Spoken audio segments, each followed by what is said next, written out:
अस्सलाम वालेकुम। हम लोग यहाँ पे बीईआई की चैलेंजर बैच के लिए जो हैं वो सब इकट्ठे हुए हैं, जिसमें हम लोग बिजनेस का पोर्शन भी करेंगे और इको का पोर्शन भी कवर करेंगे। ठीक है। अब सबसे पहले हम बिजनेस का पोर्शन कवर करेंगे। इसके लिए थोड़ी सी चीजें आप लोगों के साथ शेयर कर दूं। हम लोग इसमें पेपर पैटर्न शेयर करेंगे और इसके अलावा बिजनेस में कौन कौन से चैप्टर्स आ रहे हैं, प्लस इको में कौन कौन से चैप्टर्स आ रहे हैं। ठीक है। ये सारी चीजें हम डिस्कस करेंगे, देन हम चैप्टर पे मूव करेंगे। अगर किसी का कोई क्वेश्चन हो तो प्लीज चैट में जो है वो मैसेज कर दिया करें। आप लोगों को जैसे जैसे मुझे टाइम मिलेगा मैं आप लोगों को जो है वो रिस्पॉन्स कर दूंगी। ठीक है। So we are starting business and economic insights according to new scheme. हम सबसे पहले स्टार्ट करते हैं बिजनेस पोर्शन।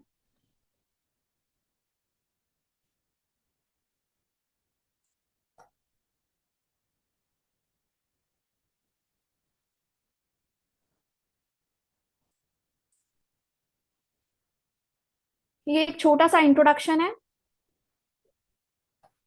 जिसमें आप लोगों को जो है वो शॉर्ट नोट्स मिलेंगे और जो है आप लोगों के साथ टेस्ट वगैरह जो है वो होंगी। और इको स्टार्ट इसलिए नहीं कर रहे क्योंकि बिजनेस का पोर्शन आप लोगों ने सबने पढ़ा होगा। ठीक है। बिजनेस के पोर्शन में चीजें जो है वो कम है, इको के पोर्शन में जो है वो चीजें ज्यादा हैं। ठीक है। आपके पेपर्स के थोड़ा पास हम करेंगे ताकि आप लोग साथ साथ टेस्ट कर लो, साथ साथ आप लोग मॉक सॉल्व कर लो, तो आप लोगों के लिए इजी हो जाएगा। ठीक है। और इको का पार्ट थोड़ा लॉन्ग है, तो इसलिए हम उसको बिजनेस के बाद स्टार्ट करेंगे। आप लोगों का बिजनेस का पोर्शन कवर होगा, आप लोग इजी होगे कि हमारा बिजनेस का पोर्शन कवर है, देन हम इको स्टार्ट करेंगे। ठीक है। ये बेसिकली इसीलिए प्लान जो है वो बाद में किया है। अच्छा, स्टूडेंट के बेसिकली मेन इश्यूज इस टाइम जो पीआरसी के स्टूडेंट्स को आ रहे हैं कि अभी आप लोगों ने क्लासेस ले ली नहीं है, अभी आप लोगों ने रिविजन्स करनी है। ठीक है। रिविजन्स में आप लोगों को जो चैलेंजेस आएंगे वो क्या क्या होंगे। अंडरस्टैंडिंग ऑफ कॉन्सेप्ट्स, आप लोगों के कॉन्सेप्ट्स में कुछ ना कुछ जो है जो है वो आ रहा होगा कि आप लोग जब सॉल्व करने बैठते हो तब आप लोगों से एमसीक्यूज नहीं होते। ठीक है। प्रैक्टिस जो है वो आप लोग बहुत कम करते हैं। आप लोग बस ये करते हैं कि बुक में से प्रैक्टिस कर लिए, आई कैप के एमसीक्यूज कर लिए और ओवर थिंकिंग करना स्टार्ट कर देते हैं। अब हम जिस तरीके से चलेंगे हम इसको चैप्टर वाइज लेके चलेंगे। ठीक है। आज का हमारा टॉपिक है चैप्टर 2 और चैप्टर 3, इसको हम रिवाइज करेंगे। प्लस हम इसके साथ साथ जो है कल इसका टेस्ट होगा। ठीक है। इससे ये होगा कि आप लोगों का साथ साथ जो है वो रिवाइज हो जाएगा, आप लोग टेस्ट सॉल्व करोगे। टेस्ट के लिए आप लोगों के पास जो है वो टाइम हुआ करेगा 24 आवर्स का। ठीक है। 24 आवर्स तक आप अपना टेस्ट जो है वो कर लोगे, उसके बाद मैं सोल्यूशन अपलोड करूंगी। और एक बच्चे का क्वेश्चन है कि जिनका बिजनेस क्लियर है। ठीक है। बिजनेस क्लियर है तो ऑब्वियसली आप लोगों ने उसकी प्रैक्टिस भी करनी है, उसके टेस्ट भी देने हैं और उसको रिवाइज भी करना है। ठीक है। तो आप लोगों का एक गो थ्रू जो है वो बिजनेस का टॉपिक्स जो है वो दोबारा से रिवाइज हो जाएंगे। ठीक है। ये आप लोगों को चैलेंजेस आते हैं और इन चैलेंजेस को देखते हुए अब हमने आगे जो है अपना कोर्स वो प्लान किया हुआ है। अच्छा, सिलेबस आउटलाइन में चेंजेस जो आई हैं और पेपर्स के जो ट्रेंड्स हैं। ठीक है। इसमें हमारे पास बिजनेस ऑर्गेनाइजेशन, बचे बिजनेस का पेपर दे दिया है, तो मैं अभी स्केड्यूल शेयर कर देती हूँ। आप इस तरह करना कि इको के पार्ट से पहले आप इको का पार्ट ज्वाइन कर लेना, देन आप इको को कंटिन्यू कर लेना। ठीक है। ये अराउंड जो है 20th से आपका स्टार्ट होगा। ठीक है। अभी हम लोग ग्रेड वाइज जो है इसको डिस्कस कर लेते हैं। उसमें है business organisation, business operations, business finance and ethics. ठीक है। ये वाली जो ग्रेड है ना, जो ए ग्रेड है, ए ग्रेड होगी आपकी 10 to 15 मार्क्स की वेटेज होगी। ठीक है। जो बिजनेस ऑपरेशन से रिलेटेड है वो आपकी 20 to 30 मार्क्स से रिलेटेड होगी, और बिजनेस फाइनेंस और एथिक्स जो है ये होगी 10 to 15 मार्क्स ईच। ठीक है। इसमें अगर कोर्स आउटलाइन के अकॉर्डिंग आप देखो तो बिजनेस ऑर्गेनाइजेशन जो ग्रेड ए है इसमें हमारा चैप्टर नंबर 1 और 2 कवर होगा, और जो हमारी ग्रेड बी है बिजनेस ऑपरेशन उसमें हमारा चैप्टर नंबर 3, 5 और 7 कवर होगा। ग्रेड सी में हमारे पास आ जाएगा chapter number 4 and chapter number 6। ये टोटल 3 ग्रेड्स जो हैं ये इस तरीके से कवर होंगी, ठीक है। अब फर्दर अगर हम आते हैं तो ये हमारा स्केड्यूल होगा। लाइक आज 10 दिसंबर को हम स्टार्ट कर रहे हैं, हमारे आज चैप्टर नंबर 2 और 3 हम कवर करेंगे। उसके बाद हम चले जाएंगे अपने चैप्टर्स की तरफ। चैप्टर्स में हम लोगों ने कवर करने हैं चैप्टर नंबर, मैं आप लोगों को ना नोट्स भी शेयर कर दूंगी। चैप्टर नंबर 2, सबसे पहले हम स्टार्ट करते हैं chapter number 2, that is ownership of business, ठीक है। ऑनरशिप ऑफ बिजनेस के अंदर हम डिफरेंट चीजों को देखेंगे उसमें कि बिजनेस जब हम स्टार्ट करते हैं या एक बिजनेस की जब हमारे पास ऑनरशिप होती है, ऑनरशिप बेसिकली वो होती है कि आप कोई बिजनेस है, हम इसको थोड़ा डेफिनेशन पे जाके जो है वो देख लेते हैं। ऑर्गेनाइजेशन क्या होती है? बेसिकली ऑर्गेनाइजेशन जो है वो एक ऐसा प्रोसेस है जिसमें आपकी एक्टिविटीज जो हैं वो डिवाइड होती हैं, प्लस जो है आपकी एक्टिविटीज जो हैं वो डिवाइड होती हैं जिसके थ्रू आप एफिशिएंट और अफेक्टिव लर्निंग जो है वो कर रहे होते हैं, ठीक है।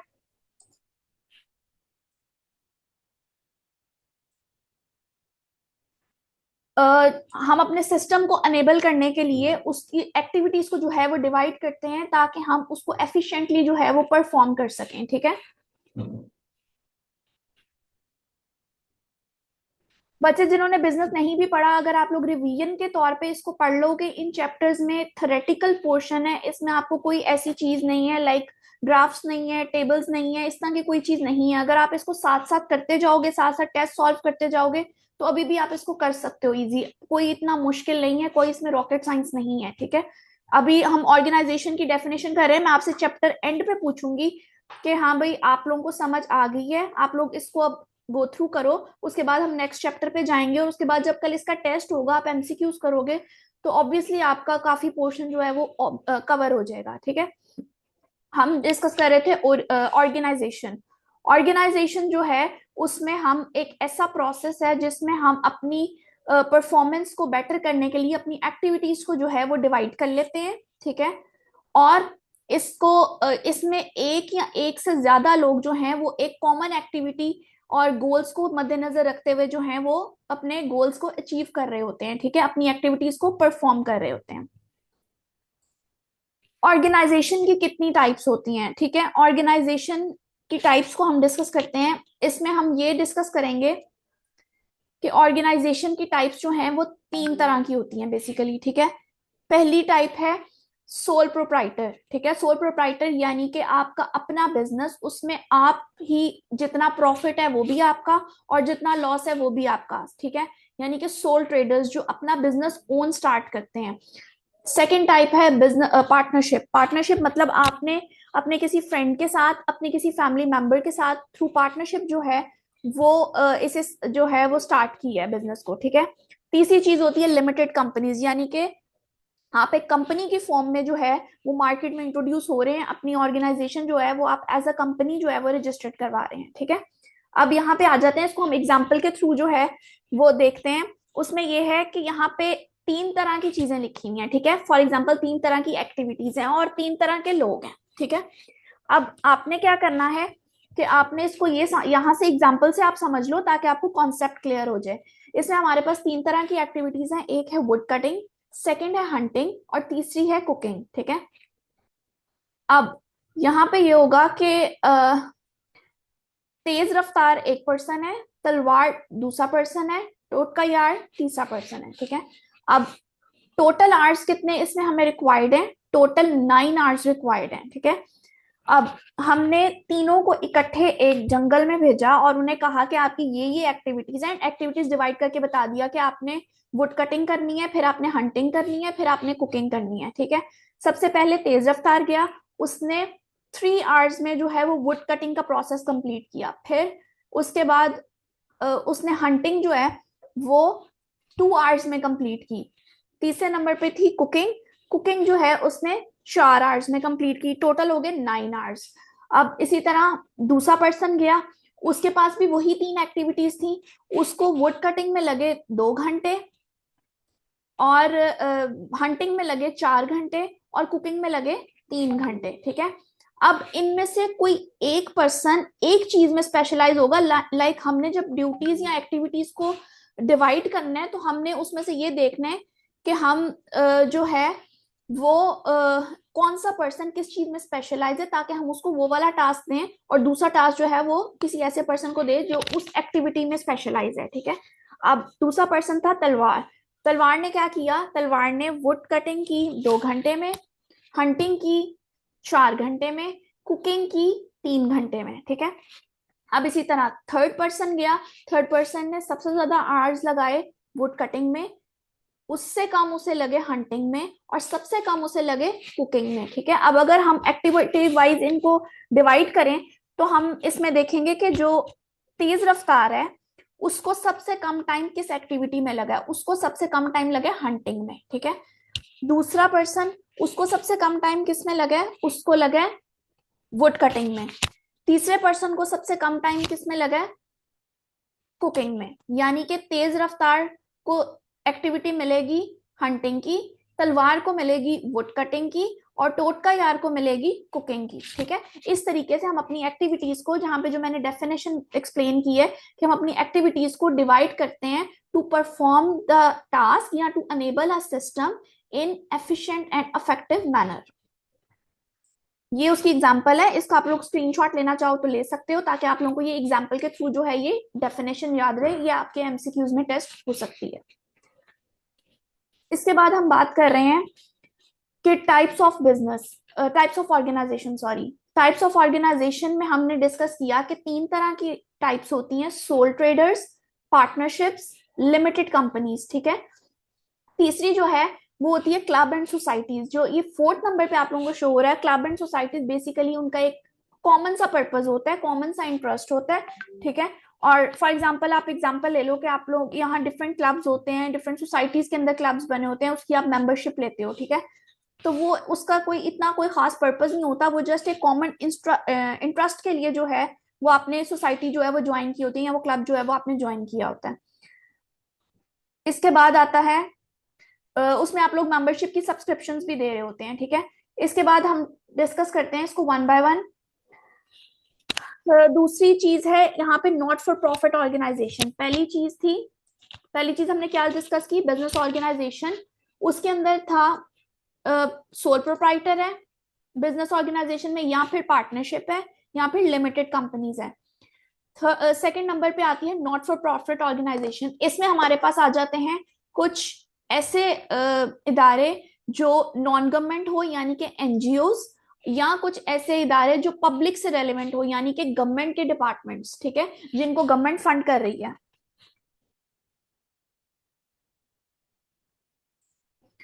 सेकंड जो टाइप है वो है नॉन फॉर प्रॉफिट ऑर्गेनाइजेशन। इसमें हमारे पास है पब्लिक सेक्टर।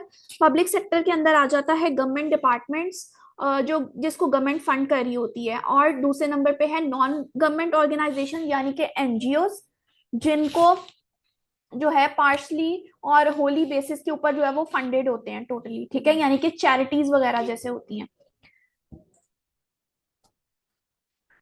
इसमें हमारे पास आ जाएगा इसका थोड़ा सा ना फीचर्स और पर्पस, ऑनरशिप, फंडिंग, अकाउंटेबिलिटी क्या क्या होती है बिजनेस ऑर्गेनाइजेशन के अंदर और नॉट फॉर प्रॉफिट ऑर्गेनाइजेशन के अंदर। इसको हम थोड़ा सा देख लेते हैं। बेसिकली जो बिजनेस ऑर्गेनाइजेशन होती हैं यानी कि जो सोल ट्रेडर या जो पार्टनरशिप या जो कंपनीज होती हैं, उनका पर्पस क्या होता है, उनका पर्पस होता है टू मेक अ प्रॉफिट। और नॉन फॉर प्रॉफिट ऑर्गेनाइजेशन के अंदर क्या होता है कि आपने जो आपकी पब्लिक है जिसके लिए आप नॉन फॉर प्रॉफिट ऑर्गेनाइजेशन के अकॉर्डिंग काम कर रहे हो, उसमें जो है आप लोगों ने उनको पब्लिक को बेनिफिट देना होता है, ठीक है, पब्लिक को बेनिफिट प्रोवाइड करना होता है, ये इसका डिफरेंस है, ठीक है। ऑनरशिप क्या है, ऑनरशिप के अंदर आ जाता है कि नॉर्मली जो है इसमें बिजनेस ऑर्गेनाइजेशंस के अंदर यानी कि सोल ट्रेडर्स या फिर आपके जो हैं पार्टनरशिप या फिर जो है आपके कंपनी, उसके अंदर जो है नॉर्मली शेयर होल्डर्स इन्वॉल्व होते हैं, ठीक है। और जो आपकी नॉन फॉर प्रॉफिट ऑर्गेनाइजेशन होती हैं इसमें मोस्टली या तो गवर्नमेंट के लोग इन्वॉल्व होते हैं या फिर कुछ ऐसे मेंबर्स होते हैं जो चैरिटीज वगैरह जो है वो शेयर कर रहे होते हैं, ठीक है। तीसरी चीज आ जाती है फंडिंग। फंडिंग में आ जाते हैं कि जो बिजनेस ऑर्गेनाइजेशन होती हैं उनके पास डिफरेंट सोर्सेज होते हैं न्यू स्कीम्स होती हैं, प्रॉफिट इन्वेस्टमेंट्स होती हैं, ठीक है। और ये लोन लेके भी स्टार्ट कर सकते हैं। फॉर एग्जाम्पल आप पार्टनरशिप की बात करो तो पार्टनरशिप के अंदर दो लोग जो हैं, एक ने इन्वेस्टमेंट कर दी और दूसरे ने कहीं से लोन लेके अपने दोस्त के साथ जो है वो पार्टनरशिप की, ठीक है। तो लोन भी लिए जा सकते हैं, प्रॉफिट री इन्वेस्टमेंट्स की जा सकती हैं, न्यू शेयर्स होते हैं और डिफरेंट सोर्सेज होते हैं, ठीक है। अब जो नॉन फॉर प्रॉफिट ऑर्गेनाइजेशन है, इसमें हमारे पास गवर्नमेंट के ग्रांट्स होते हैं, डोनेशंस होती हैं जो कि पब्लिक ने डोनेट किए होते हैं, ठीक है।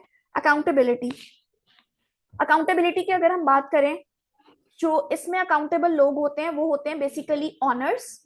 और जो नॉन फॉर प्रॉफिट ऑर्गेनाइजेशन है उसके अंदर जो अकाउंटेबल होते हैं वो होते हैं गवर्नमेंट्स या उनके मेंबर्स।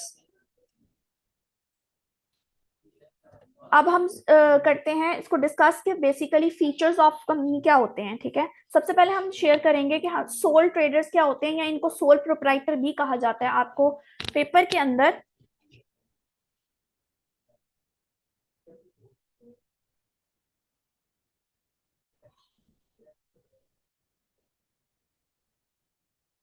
बच्चा, आप लोगों को अगर इसके रेलिवेंट जब नोट्स मिल जाएंगे ना तो आप लोगों को ये इशू नहीं आएगा। अभी बेसिकली ये स्लाइड्स हैं, अगर आपको लेना है तो आप स्क्रीनशॉट ले लो, ठीक है। साथ साथ मैं थोड़ा रुक रुक के इसलिए चल रही हूँ ताकि किसी ने स्क्रीनशॉट लेना है तो उस स्लाइड का वो स्क्रीनशॉट बना सकता है, ठीक है। सोल ट्रेडर जो है वो बेसिकली एक ऐसा इंडिविजुअल होता है जो अपने बिजनेस को खुद से रन कर रहा होता है। उसने सारा कुछ खुद ही देखना है, उसमें जो प्रॉफिट है, जो इन्वेस्टमेंट है, हर चीज उसने सोलली देखनी है, ठीक है। अब आपको पेपर के अंदर सोल ट्रेडर वर्ड आए, सोल प्रोप्राइटर वर्ड आए, ठीक है। सोल ट्रेडर या सोल प्रोप्राइटर एक ऐसा इंडिविजुअल होता है जो अपना खुद का बिजनेस जो है वो रन कर रहा होता है। सेकेंडली जो है इसमें एक सेपरेट पर्सन जो है वो रिकग्नाइज नहीं होता। इसमें जो बिजनेस है वो रिकग्नाइज नहीं होता। इसमें बेसिकली सोल प्रोप्राइटर के ऊपर लॉ की वो वाली कंडीशन नहीं लगती जो पार्टनरशिप में या कंपनी में लगेंगी, ठीक है। इसमें जो पर्सन है वो पर्सनली लायबल होता है।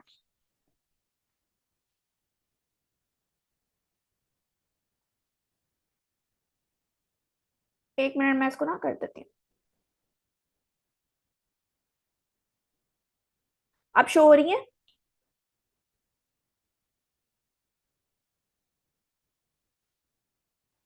ठीक है।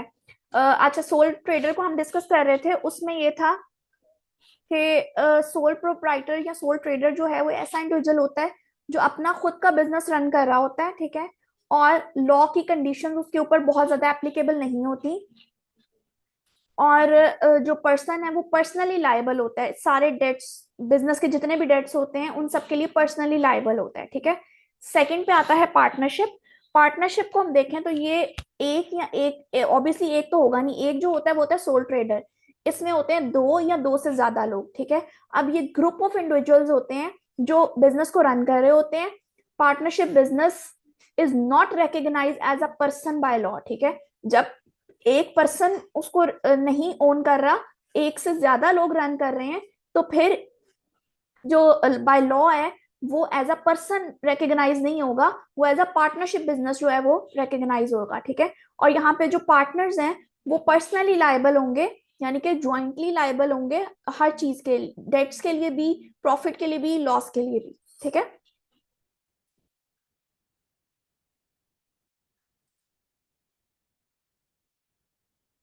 इसके बाद आ जाता है company. Company basically capital of a company is represented by shares. Company का जहां पे भी नाम आएगा आपने उसको यहां से याद रखना है कि लाइक ये शेयर्स को रिप्रेजेंट कर रही होती है, ठीक है। ऑर्डिनरी शेयर्स जो होते हैं, शेयर होल्डर्स होते हैं, वो ही इसके ऑनर्स होते हैं। और ये जो कंपनीज एक्ट का प्रोसेस है ये बेसिकली स्टार्ट हुआ है 2017 से, ठीक है। Company is a legal person separate from its honours, यानी कि कंपनी एक लीगल पर्सन है, कंपनी इटसेल्फ एक लीगल एंटिटी है, separate from its honours. Partnership में क्या था कि ऑनर्स थे, यानी कि शेयर होल्डर्स थे।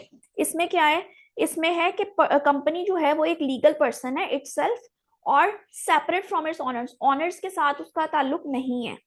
कंपनी जो है वो डायरेक्टर्स बेसिकली मैनेज कर रहे होते हैं, ठीक है। यहां तक किसी को कोई इशू है तो प्लीज चैट में बता दे।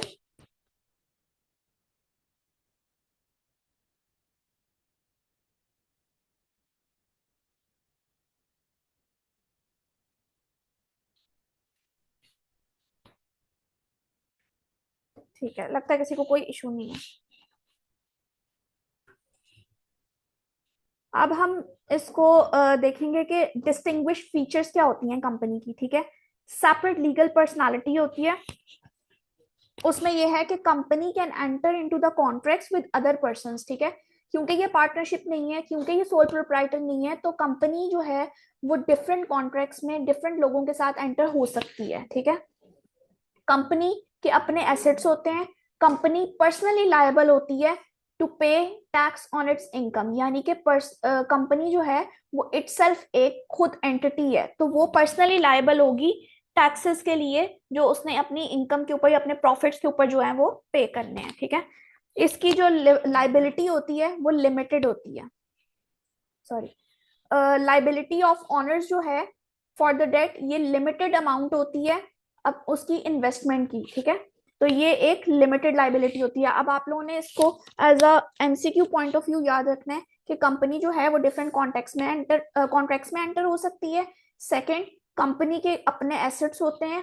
कंपनी पर्सनली लाइबल होती है अपनी इनकम के ऊपर जो उसने टैक्स पे करना होता है, और इसकी लाइबिलिटी जो है वो लिमिटेड होती है।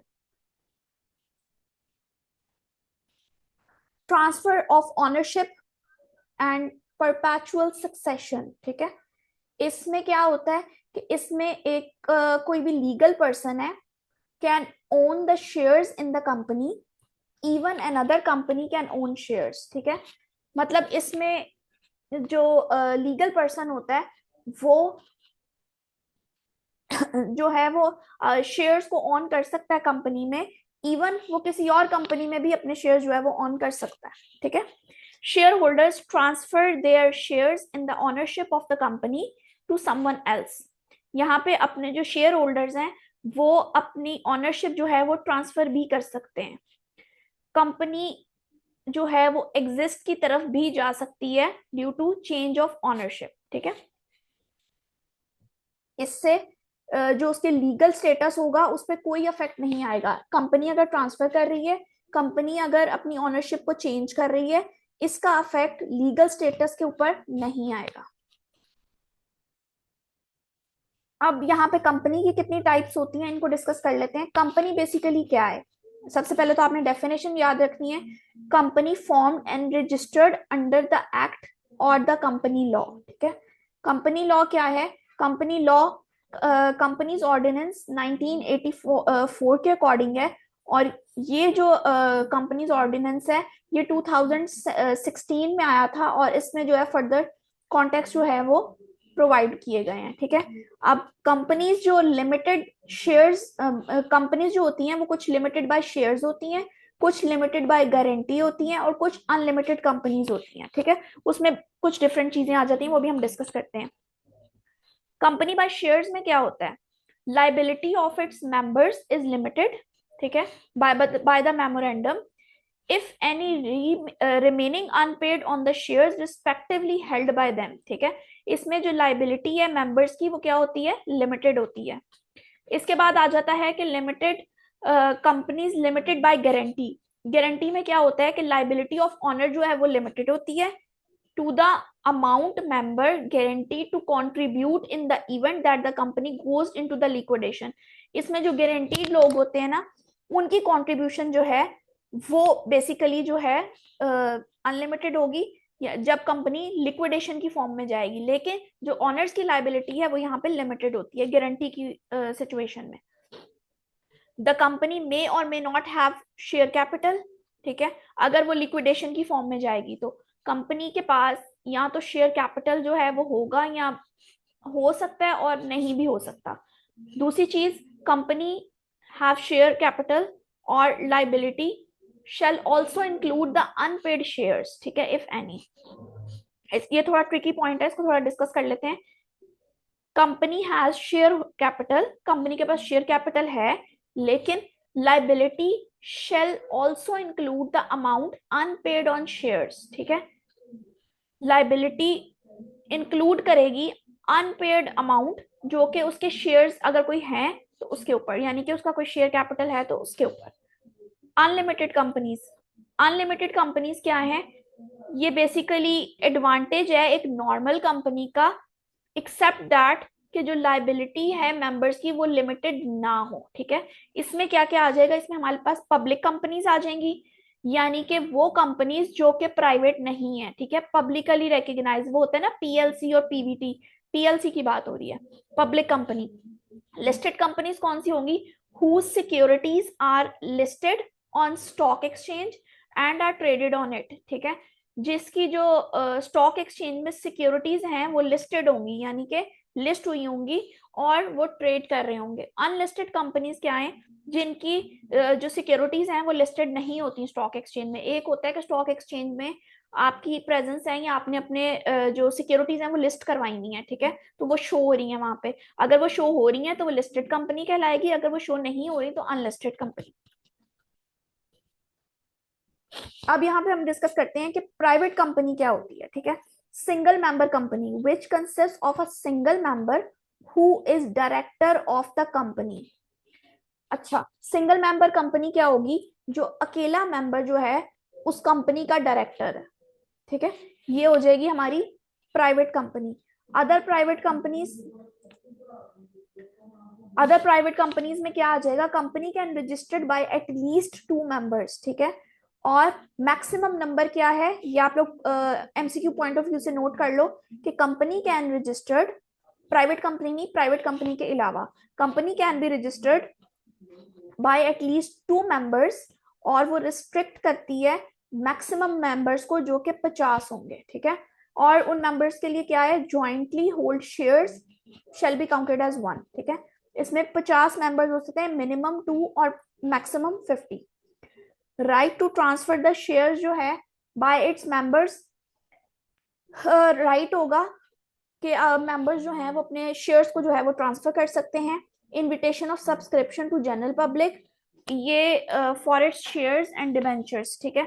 यहाँ पे जो है इनविटेशन है, आप सब्सक्रिप्शंस जो हैं पब्लिक कंपनीज की, पब्लिक जनरल की, उसमें जो है वो आप सब्सक्रिप्शन वगैरह के लिए जो है वो इनविटेशन दे सकते हैं फॉर इट्स शेयर्स, जो डिबेंचर्स होते हैं और जो रिडीमेबल कैपिटल होता है, ठीक है।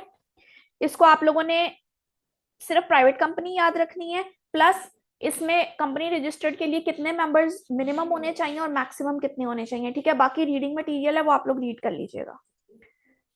अब हम बात करते हैं सोल प्रोप्राइटर की, ठीक है। सोल प्रोप्राइटर, मैंने बताया है कि sole proprietor is an individual own business with no legal formality, उसकी कोई लीगल फॉर्मेलिटी नहीं होती, यानी कि बाय लॉ उसकी कोई फॉर्मेलिटी नहीं है। ऑफरिंग कंप्लीट कंट्रोल, कंट्रोल सारा का सारा उसके पास है, यानी कि प्रॉफिट आएगा तो भी उसका, लॉस आएगा तो भी उसका, और डिसीजन मेकिंग जो है उसके पास फ्रीडम होती है, यानी कि उसने कोई भी डिसीजन करना है, उसने अपनी शॉप को एक्सपैंड करना है, उसने अपनी शॉप के अंदर वैरायटी चेंज करनी है, उसने अपनी शॉप के अंदर कुछ चीजें यूनिक लेकर आनी है, तो वो उसका अपना डिसीजन होगा, ठीक है। इसके एग्जांपल्स में आप लोग जो है वो देख सकते हो, लोकल रेस्टोरेंट्स जो होते हैं हमारे, कंस्ट्रक्शन फर्म्स जो होती हैं, बार्बर शॉप्स होती हैं, लॉन्ड्री सर्विसेज होती हैं, कोई एक जो ये करियाने की शॉप्स होती हैं, ये सारी एग्जांपल जो हैं ये आपकी आएंगे सोल प्रोप्राइटर में। ऐसा इंडिविजुअल जिसका अपना बिजनेस है, कोई लीगल फॉर्मेलिटी नहीं है और उसके पास कंप्लीट कंट्रोल है, प्लस उसके पास डिसीजन मेकिंग की फ्रीडम है। सोल प्रोप्राइटर की कैरेक्टरिस्टिक्स क्या होती हैं, ठीक है। सोल प्रोप्राइटर के पास फुल रिस्पॉन्सिबिलिटी होती है अपने बिजनेस की परफॉर्मेंस की, ठीक है। ऑफन फेस करता है वो जो उसके एम्प्लॉयज होते हैं, जो उसने आगे सेल्समैन या कुछ इस टाइप के सेल्स पर्सन रखे होते हैं, उनकी, उनका प्रेशर जो है वो कभी कभार आता है। लाइक ये नहीं कि वो लोग कहेंगे तो वो चलेगा, उसके पास फुल रिस्पॉन्सिबिलिटी है, यानी कि फुल अथॉरिटी है उसके पास। Plus experience, many successful sole proprietors have prior industry experience, ठीक है। सोल प्रोप्राइटर बेसिकली जब कोई अपना बिजनेस स्टार्ट करता है तो बहुत सारे ऐसे लोग होते हैं हमारी इकोनॉमी के अंदर जिन्होंने पहले इसी काम की पहले जॉब की होती है काफी जगहों पे, ठीक है। उनके पास एक अच्छा खासा इंडस्ट्री का एक्सपीरियंस होता है, वहां से एक्सपीरियंस गेन करने के बाद, बिजनेस को समझने के बाद, अंडरस्टैंड करने के बाद, मार्केट की डायनामिक्स को अंडरस्टैंड करने के बाद, कस्टमर के बिहेवियर को देखने के बाद वो अपना जो है वो ओन का बिजनेस स्टार्ट करे। तो यानी कि सक्सेसफुल जो सोल प्रोप्राइटर होते हैं उनके पास एक अच्छा खासा जो है वो एक्सपीरियंस होता है, ठीक है। इसको आप लोगों ने एज अ पैराग्राफ याद नहीं रखना, इसको जस्ट पॉइंट्स के फॉर्म में याद कर लो कि उसकी रिस्पॉन्सिबिलिटीज होती हैं सारी बिजनेस की परफॉर्मेंस के अंदर, प्लस उसके ऊपर एम्प्लॉयज का ऐसा कोई प्रेशर नहीं होता, प्लस उसके पास इंडस्ट्री का एक अच्छा खासा एक्सपीरियंस होता है जिसकी बेस पे वो अपना बिजनेस स्टार्ट कर रहा है। अच्छा, इसके बाद हम देखते हैं कि सोल प्रोप्राइटर के एडवांटेजेस क्या होते हैं। आपने अपना बिजनेस स्टार्ट किया, उस पे आप लोगों को क्या क्या एडवांटेजेस मिल सकते हैं, या आप अपना बिजनेस स्टार्ट करने जा रहे हो तो उसमें आपको क्या क्या जो है वो बेनिफिट्स मिल सकते हैं। बेनिफिट्स में क्या क्या आ जाएगा, इजी टू फॉर्म है, यानी कि आप अपने सिर्फ आपने पैसे लगाने हैं, आपने एक जगह देखनी है, उस जगह पे जाके आपने पैसे लगा के उस शॉप की थोड़ी सी लोकेशन और लाइक एम्बियंस वगैरह जो है वो सेटअप करना है, ठीक है। क्विक सेटअप हो जाता है, मिनिमल लीगल रिक्वायरमेंट्स होती हैं, यानी कि ना होने के बराबर होती हैं, और इसमें आपके पास सीक्रेसी जो है वो फुल ऑन होती है, मैक्सिमम होती है, क्योंकि हर चीज कॉन्फिडेंशियल है। जब आपके साथ कोई है ही नहीं पर्सन, सारी चीजें आपके कंट्रोल में है, तो वो एक सिक्रेसी में आ जाती है, यानी कि हाईली कॉन्फिडेंशियल होती है, ठीक है। प्रॉफिट कंट्रोल सारे का सारा आपका है, डिसीजन मेकिंग सारी की सारी आपकी है, फ्लेक्सिबिलिटी और कंट्रोल जो है वो ओवरऑल आपके पास है। आप चाहो तो मार्केट की चेंजेस को देखते हुए उसमें चेंजेस कर सकते हो, ठीक है। गवर्नमेंट रेगुलेशंस जो हैं वो उसमें क्या क्या आ जाता है कि आप जो है इसको डिफरेंट जो हमारी लार्ज ऑर्गेनाइजेशंस होती हैं या जो बिगर एंटिटीज होती हैं उनके साथ जो है वो कंपेयर्ड कर सकते हो, क्योंकि आपके पास फुल ऑन फ्रीडम होता है। टैक्सेशन बहुत ही लो होता है, बिल्कुल मिनिमल सा होता है, लाइक बिल्कुल जिसे कहते हैं ना बेसिक वाली चीज होती है यहाँ पे, इससे मुराद वो लोअर टैक्सेशन है। और अगर आपने बना ली है, आपको लग रहा है कि अब आप जो है वो कुछ नहीं मिला या आपको प्रॉफिट नहीं हुआ, थोड़ा लॉस की तरफ आप जा रहे हो, तो आप सोच रहे हो कि आप इसको डिसॉल्व कर दो, और डिसॉल्व करने के बाद आप इसके ऊपर कुछ और मतलब यही इन्वेस्टमेंट कहीं और लगा दो, तो आप इजीली जो है उसको डिसॉल्व भी कर सकते हो। उसमें एज सच कोई वो लीगल रिस्ट्रिक्शंस या कोई बहुत ज्यादा चीजें नहीं होती कि आपने किसी से परमिशन लेनी है, अप्रूवल लेनी है। आपका बिजनेस था, आपने खुद फॉर्म किया, आप खुद उसको डिसॉल्व करना चाह रहे हो, आप इजीली कर सकते हो।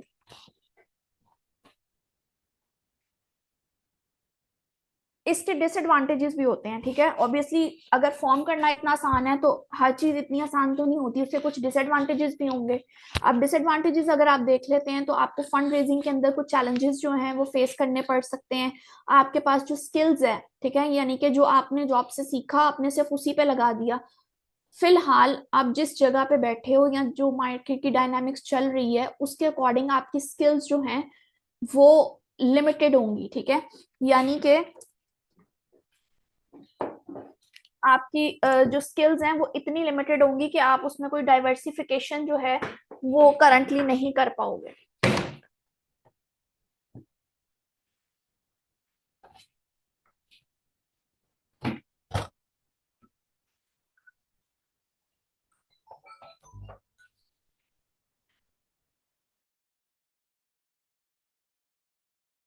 अच्छा, फर्दर जो है,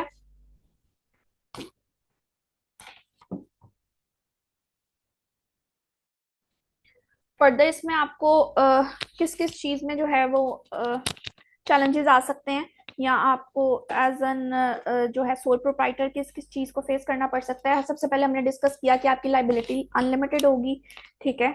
और ऑब्वियसली रिस्क होता है, आपके पर्सनल एसेट्स होते हैं, सारी चीजें होती हैं, तो आपके पास रिस्क होता है। तो फंड रेजिंग में चैलेंजेस आएंगे आपको, आपकी जो स्किल्स हैं वो बहुत लिमिटेड होंगी, उसको डाइवर्सिफिकेशन में आपको इश्यूज आएंगे, और आपको कॉन्टिन्यूटी जो है वो आपके लिए थोड़ा शायद पॉसिबल ना हो। फॉर एग्जांपल, एक पर्सन है, उसने अपना एक स्टोर स्टार्ट किया है और उस स्टोर के अंदर सिर्फ वो है सोली बिजनेस रिप्रेजेंटेटिव, ठीक है। अब अगर वो बीमार हो जाता है, ठीक है, और वो उस जगह पे नहीं जा पा रहा है, एक दिन हो गए, 2 दिन बंद रहेगा, तीसरे दिन बंद रहेगा, तो आपको ये वाला इशू आ सकता है कि लाइक अगर आप खुद से नहीं जा सकते, किसी भी इलनेस की वजह से, किसी भी इमरजेंसी की वजह से आप नहीं जा रहे, तो इसमें आपको ये नहीं होगा कि कोई आपके बिहाफ पे करेगा, कोई आपके बिहाफ पे एक्टिविटीज करेगा, क्योंकि आपके पास सारा कंट्रोल खुद के पास है। तो ये सारी चीजें भी आपको देखनी पड़ेंगी, तो ये हमारे पास एक डिसएडवांटेज है। एम्प्लॉय की रिक्रूटमेंट, इसमें आपको काफी चैलेंजेस आ सकते हैं। आपके पास जो स्किल्स हैं, ये बेसिकली जो पॉइंट है ना, वो स्किल्स के साथ थोड़ा सा रिलेट करता है। और एम्प्लॉयज की रिक्रूटमेंट में चैलेंजेस इसलिए आएंगे क्योंकि आपके पास तो आपकी जो स्किल्स हैं वो ही लिमिटेड हैं, ठीक है। तो आपने उसी के अकॉर्डिंग एम्प्लॉयज की रिक्रूटमेंट करनी है। अगर आप उससे फर्दर जो है वो आपको उसमें इशू आएगा, आप उसको वैसे नहीं कर पाओगे जैसे आप बाकी चीजों को करते हैं, या बाकी कंट्रोल है आपके पास, तो उसमें आपको इशू आ सकता है। और टैक्सेशन कॉम्प्लेक्सिटी जो है वो थोड़ी सी आपको फेस करनी इसमें पड़ सकती है, ठीक है। ये थे इसके डिसएडवांटेजेस। बेसिकली सोल प्रोप्राइटर का फिर अब यहाँ पे हम इसको कंक्लूड करते हैं। उसका कंक्लूजन क्या है कि सोल प्रोप्राइटर जो है वो सिंप्लिसिटी, कंट्रोल, क्विक सेटअप, यानी कि फॉर्मेशन इसकी बहुत क्विक है, बट कम विद चैलेंजेस। आपको जैसे मैंने अभी डिसएडवांटेज में बताया कि फंड रेजिंग के चैलेंजेस जो हैं वो आपको आ सकते हैं, जिसमें हमारे पास है अनलिमिटेड लाइबिलिटी होगी, और फंड रेजिंग हमने डिस्कस कर ली है। Business success often relies on the proprietor skills, तो जब हमारे पास स्किल जो है वो लिमिटेड होंगी तो यहाँ पे भी हमें जो है वो थोड़ा सा इशू आ सकता है। एक्सपीरियंस जो है हमारे पास इंडस्ट्री का है लेकिन लिमिटेड, और ability to manage the various functions. ये बेसिकली इसका कंक्लूजन है, सारी एडवांटेजेस और डिसएडवांटेजेस को मिला के वो एक ऑफर करता है simplicity, control, quick setup, but उसमें चैलेंजेस होते हैं, उसमें अनलिमिटेड लाइबिलिटी होती है, उसमें फंड रेजिंग की डिफिकल्टी आती है, और बिजनेस की सक्सेस के ऊपर जो है वो प्रोप्राइटर की स्किल्स का जो है वो अनलिमिटेड होना जरूरी है। एक्सपीरियंस उसके पास वास्ट होना चाहिए, प्लस उसके पास इतनी एबिलिटी होनी चाहिए कि वो मैनेज कर सके डिफरेंट फंक्शंस को।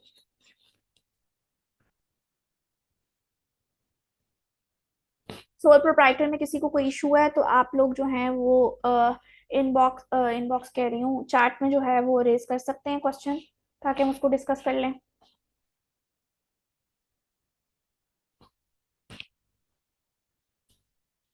ओके।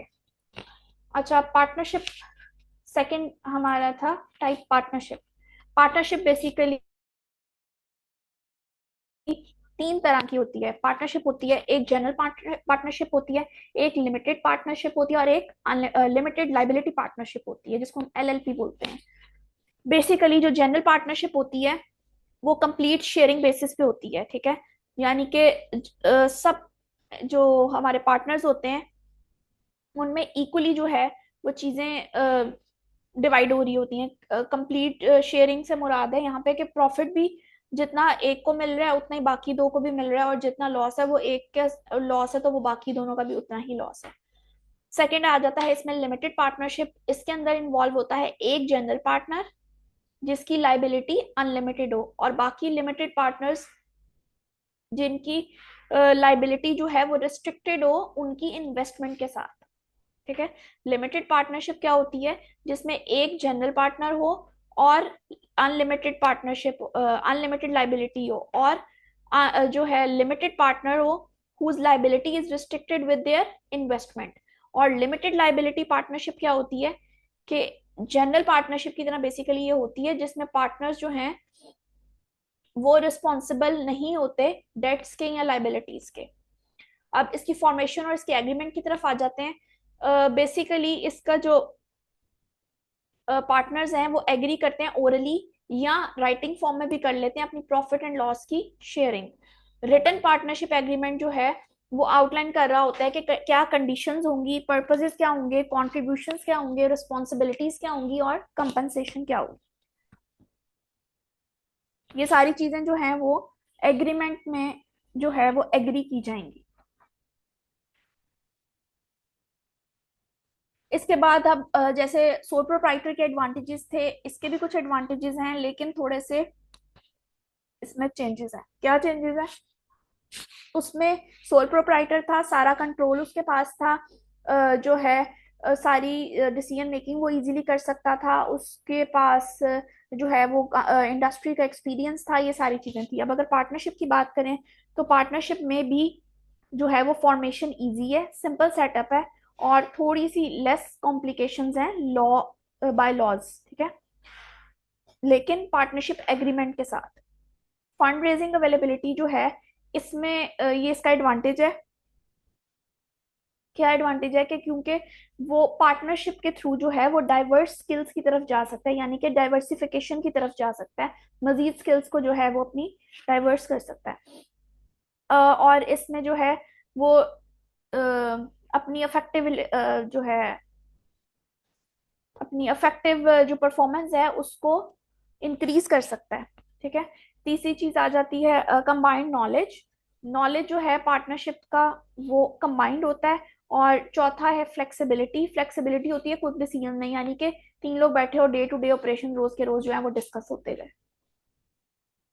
लेस रेगुलेटरी कंट्रोल इसमें आ जाता है। इनका जो रेगुलेटरी कंट्रोल है वो बहुत ही कम चीजों के ऊपर होता है अदर देन कंपनीज या कॉरपोरेशंस।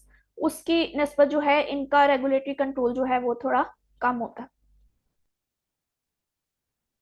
डिसएडवांटेजेस क्या क्या होंगे? लिमिट अनलिमिटेड लाइबिलिटी है। और अनलिमिटेड लाइबिलिटी के अलावा क्या है, प्रॉफिट शेयरिंग जो है अमंग द पार्टनर वो थोड़ी सी चैलेंजिंग हो सकती है। इस पे थोड़ी सी डिबेट और तरह की होती है, इसको हम डिस्कस करेंगे। लेकिन अभी फिलहाल के लिए ये है कि प्रॉफिट शेयरिंग जो होती है वो चैलेंजिंग हो सकती है, ठीक है। तीसरी चीज है डिफरेंस ऑफ ओपिनियन। ऑब्वियसली जब दो से तीन लोग हैं तो उन सब के ओपिनियन जो है वो डिफरेंट होंगे। जब डिफरेंट ओपिनियन होंगे तो हर कोई अपना अपना जो है वो एक्सपीरियंस के अकॉर्डिंग जो है वो चीजें शेयर कर रहा होगा। उसके बाद हम देखते हैं।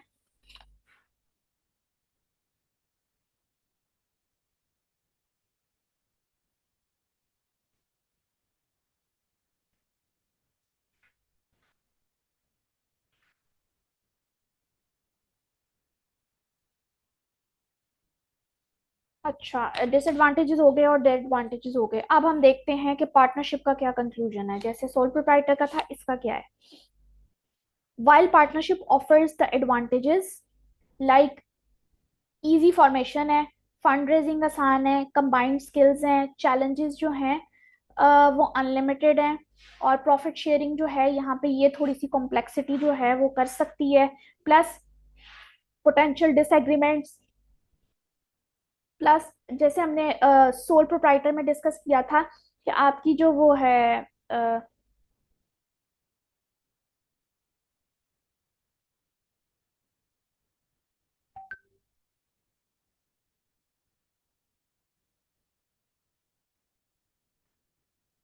अच्छा, जो है आपकी पार्टनरशिप के अंदर आपको डिसएग्रीमेंट या डिसॉल्विंग के अंदर जो है वो इश्यूज आ सकते हैं। आप लोग इसका थोड़ा स्क्रीनशॉट बना लो।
अच्छा, हम डिस्कस कर रहे थे पार्टनरशिप, ठीक है।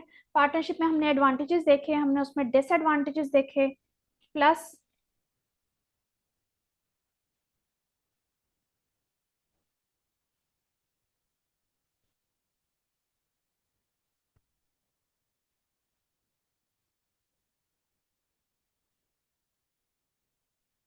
डिसएडवांटेजेस हमने डिस्कस किए। अब हम थे कंक्लूजन के ऊपर, ठीक है। कंक्लूजन में हम क्या क्या चीजें डिस्कस कर रहे थे कि हमारे पास इसमें भी जो है वो फॉर्मेशन इजी है, प्लस हमारे पास स्किल्स कंबाइंड है, यानी कि 2 से 3 लोग हैं तो उनकी स्किल्स को कंबाइन करके हम एक अच्छी जो है उसमें ऑर्गेनाइजेशन के जो है अंदर वो इनपुट दे सकते हैं, ठीक है। प्लस जो हमें चैलेंजेस आ रहे थे वो अनलिमिटेड लाइबिलिटी है, और प्रॉफिट शेयरिंग जो है वो कॉम्प्लेक्सिटी हो सकती है, ठीक है। प्लस इसमें आ जाता है हमारी डिसएग्रीमेंट्स हो सकते हैं डिसॉल्व करने में, यानी कि जब हम सोल प्रोप्राइटर में देख रहे थे तो उसमें डिसॉल्व करना इजी था, क्योंकि एक ही पर्सन था, उसी ने फॉर्म किया था, वही डिसॉल्व कर सकता है। अब जब हम पार्टनरशिप की तरफ आते हैं तो ऑब्वियसली पार्टनर्स 2 से ज्यादा होंगे, तो 2 से ज्यादा जब लोग होंगे तो उनको डिसॉल्व करने में डिफिकल्टीज पेश आ सकती हैं। अच्छा, the choice between partnership types depend करता है बिजनेस की नेचर पे और पार्टनर्स के प्रेफरेंस के ऊपर। ये वही चीज है कि हम जो है डिसॉल्व कर रहे हैं, और डिसॉल्व के अंदर हमें पार्टनर से उनकी प्रेफरेंसेस और उनकी चीजें जो हैं उनसे पूछ के तो फिर आगे इसको फर्दर जो है वो डिसॉल्व की तरफ किया जा सकता है। इसके बाद हम आते हैं कंपनीज की तरफ, लिमिटेड कंपनीज या कॉरपोरेशंस, ठीक है।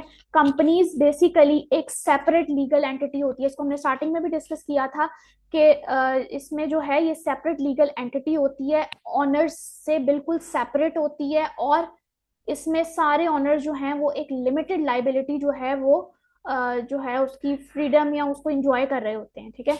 ऑनर्स जो है वो पर्सनली रिस्पॉन्सिबल नहीं होते इसमें, यानी कि कोई भी इसमें तो नुकसान हुआ है या बिजनेस डेट्स के या आपका एसेट्स का कोई नुकसान हुआ है तो उसमें ऑनर्स जो हैं वो पर्सनली लायबल नहीं होंगे। इसमें एज अ कंपनी होल जो है वो एक सेपरेट लीगल एंटिटी है, तो जो कंपनी है वही इसमें जो है वो रिस्पॉन्सिबल होगी। कंपनी जो है वो लीगल एंटिटी और ऑनरशिप, कंपनी जो है उसको हम कॉरपोरेशन भी कहते हैं, ये आप लोग एमसीक्यू के पॉइंट ऑफ व्यू से नोट कर लो।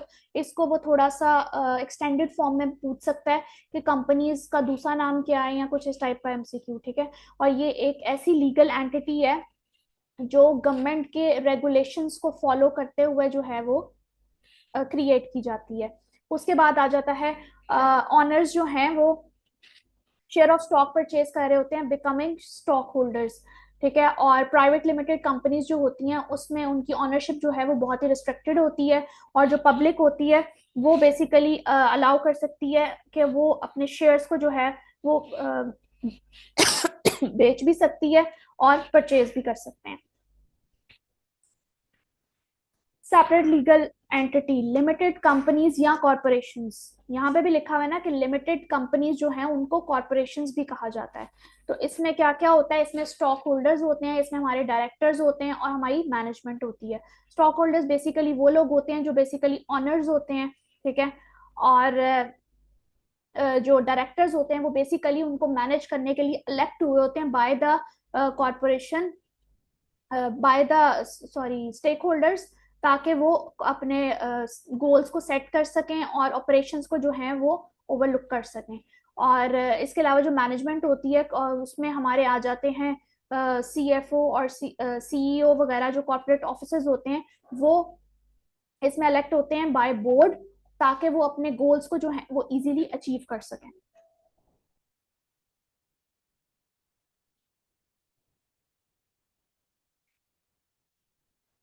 हाँ जी, आपको रिकॉर्डिंग्स मिल जाएंगी, आपको रिकॉर्डिंग्स मिल जाएंगी। हम डिस्कस कर रहे थे लिमिटेड कंपनीज या कॉर्पोरेशंस, ठीक है। उसमें आ जाते हैं स्टेक होल्डर्स, उसमें आ जाते हैं हमारे डायरेक्टर्स, उसमें आ जाते हैं हमारे मैनेजमेंट। स्टॉक होल्डर्स यहाँ होते हैं वो हमारे कौन से होते हैं, जो ऑनर्स होते हैं उस कॉर्पोरेशन के, ठीक है। डायरेक्टर्स कौन होते हैं, जो स्टॉक होल्डर्स ने अलेक्ट किए होते हैं ताकि वो इस कॉर्पोरेशन को रन कर सकें, उनके ऑपरेशंस को देख सकें और कुछ गोल्स वगैरह जो हैं वो सेट कर सकें। मैनेजमेंट में क्या क्या आ जाता है, मैनेजमेंट में हमारे ऐसे कॉरपोरेट ऑफिसर्स आ जाते हैं, यानी कि जो हमारे सीईओज या सीएफओज होते हैं वो जो है वो इलेक्ट होते हैं, ताकि वो अपने गोल्स को जो है वो रिस्पॉन्सिबल हों अचीव करने के।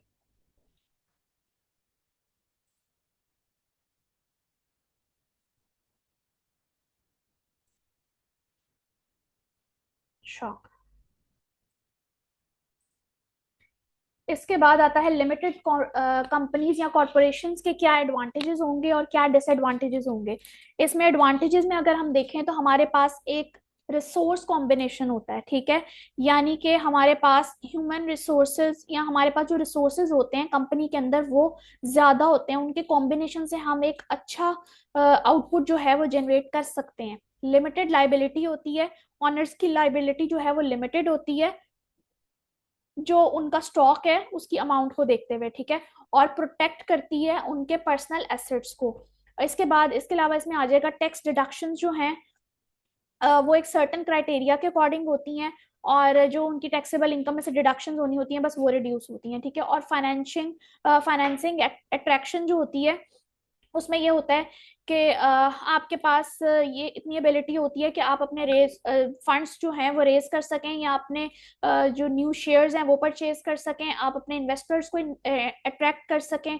प्लस जो कि इसमें प्रोप्राइटर में या पार्टनरशिप में नहीं था वो इसमें हम कर सकते हैं, यानी कि हम फाइनेंस के तौर पर अपनी जो होते हैं इन्वेस्टर्स उनको अट्रैक्ट कर सकते हैं, हम न्यू शेयर्स जो हैं वो सेल कर सकते हैं, अपने फंड्स रेज कर सकते हैं। टैक्स की डिडक्शन मिनिमम होती है, मिनिमम से मुराद एक मतलब क्राइटेरिया के अकॉर्डिंग होती हैं, उसके अलावा सच वैसे नहीं होती। अनलिमिटेड लाइफ होती है, और इसमें अगर ऑनर जो है वो कुछ चेंजेस कर रहा है या वो विड्रॉल्स ले रहा है तो उसमें उसको कोई एज सच कोई अफेक्ट जो है वो नहीं आता। ये इसके हैं एडवांटेजेस। और अब हम देखते हैं इसके डिसएडवांटेजेस क्या हैं।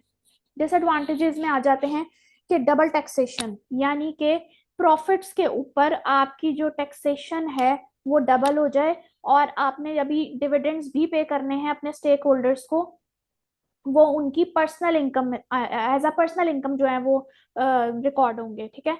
और यहाँ पे जो है वो कॉस्ट की थोड़ी सी कॉम्प्लेक्सिटी आ सकती है, क्योंकि यहाँ पे जो है हम लोग डिफरेंट मेथड्स या डिफरेंट स्टेप्स को जो है वो फॉलो करते हुए कॉस्ट जो है वो वहाँ पे लगा रहे होते हैं। तो इसमें जो है डिफरेंट फी वगैरह आ जाती है, जैसे हमारी लीगल फीसेस होती हैं, जिसका हमारी लाइसेंस की फी होती है, रजिस्ट्रेशन फी होती है, कुछ एक्सपेंसेस होते हैं। तो ये सारी जो हैं ये चीज़ें कॉम्प्लेक्सिटी में जा सकती हैं।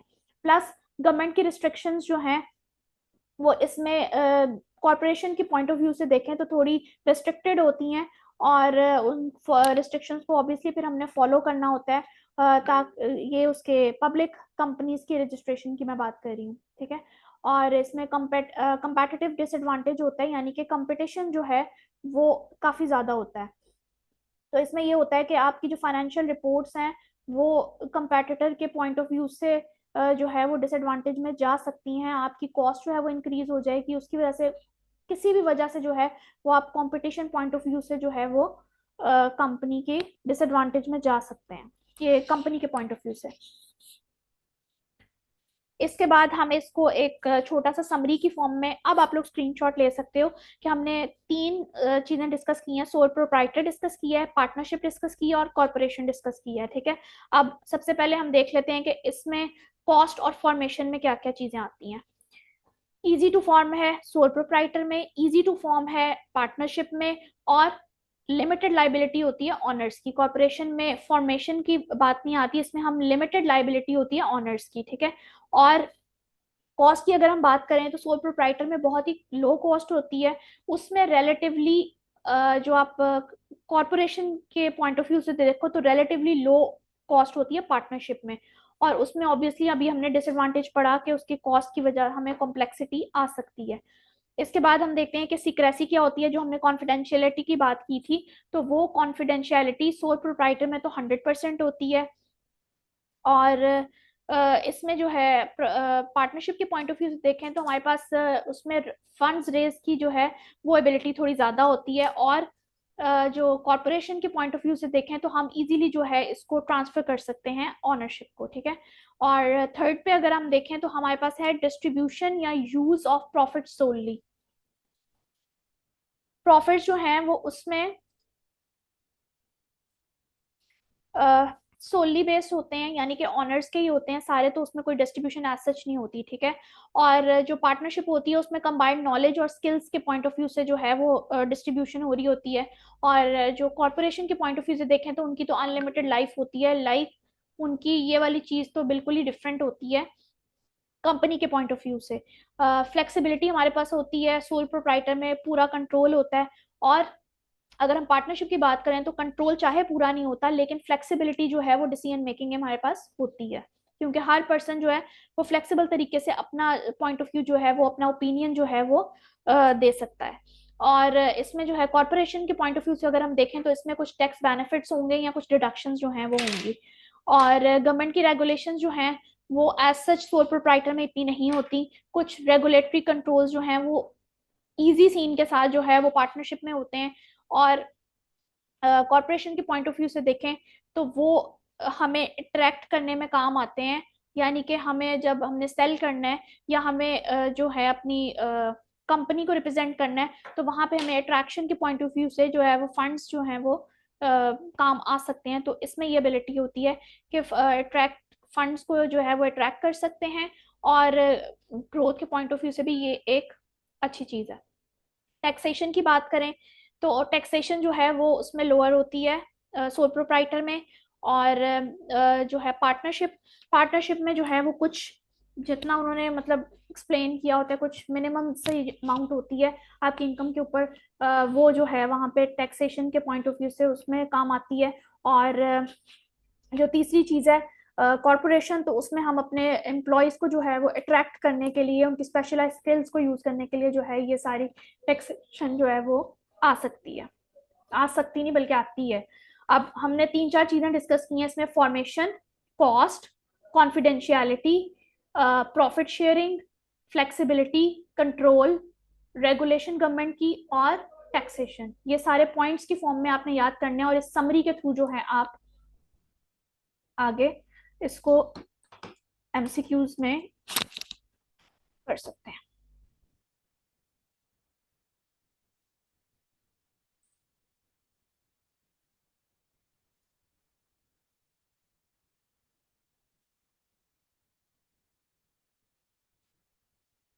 ये है हमारा चैप्टर नंबर 2, जिसमें हमने ऑर्गेनाइजेशंस पढ़ी की टाइप्स पढ़ी हैं, सोल प्रोप्राइटर देखा है, प्लस हमने इसमें पार्टनरशिप देखी है, कंपनीज देखी हैं, उनके एडवांटेजेस उनके डिसएडवांटेजेस, और एक समरी फॉर्म में उनको डिस्कस किया है कि हमारे जो कंपनीज हैं उसमें क्या क्या चीज़ें हो सकती हैं, प्लस हमारा जो है पार्टनरशिप में क्या क्या चीजें हमारी एडवांटेजेस में जा सकती हैं, प्लस सोल प्रोप्राइटर में हमारी क्या क्या चीजें जो हैं वो एडवांटेज में होती हैं।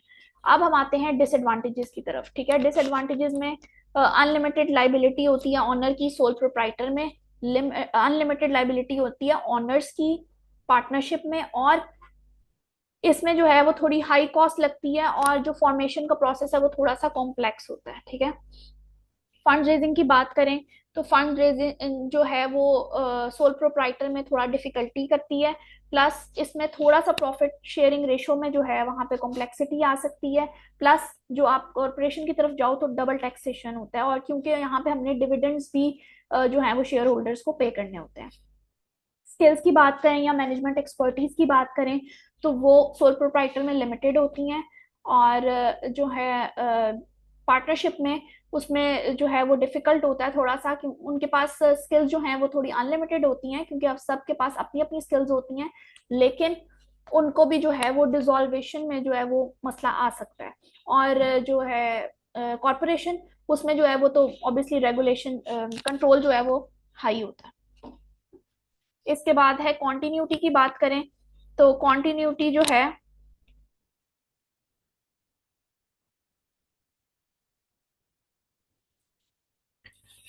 कॉन्टिन्यूटी जो है, अभी हम जैसे पहले डिस्कस कर रहे थे कि अगर एक पर्सन है वो बीमार हो गया और वो उसको उस तरीके से नहीं जा पा रहा, या अब जो उसने बिजनेस स्टार्ट किया था उसको कॉन्टिन्यूटी से नहीं परफॉर्म कर पा रहा, तो वो जो है वो उसको यहाँ पे लैक आएगा, यानी कि उसके लिए एक डिसएडवांटेज हो जाएगा कि वो किसी को भी नहीं कह सकता क्योंकि बिजनेस उसका अपना है।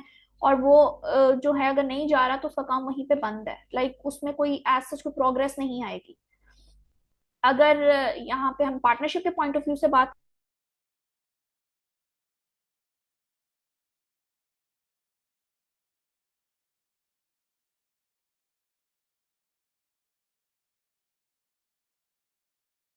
होती है, उसमें ग्रोथ की लिमिटेशन जो है वो थोड़ी कंपल्शन हो जाती है।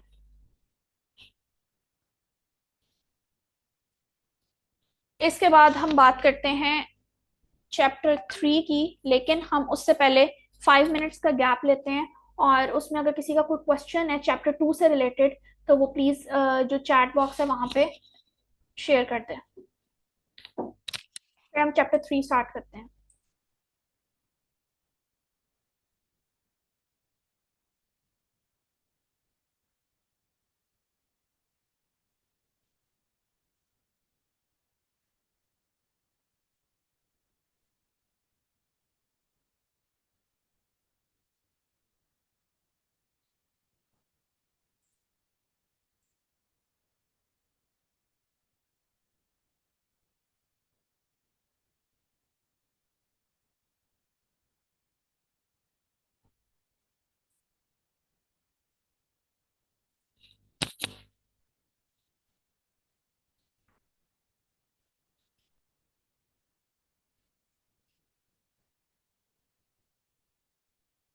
किसी का कोई क्वेश्चन है तो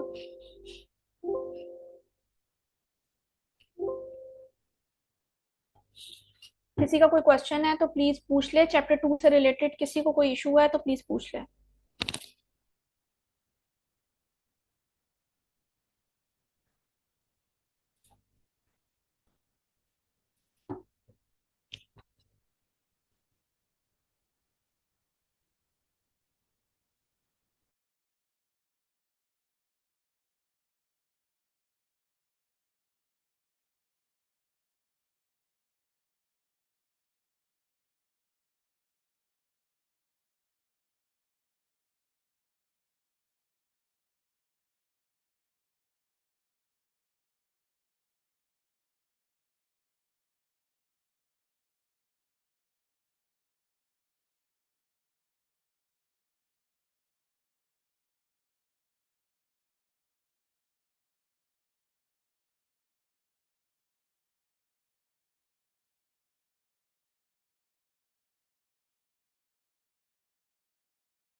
Chapter number 3, Organization of Business. Chapter number 3, Organization of Business.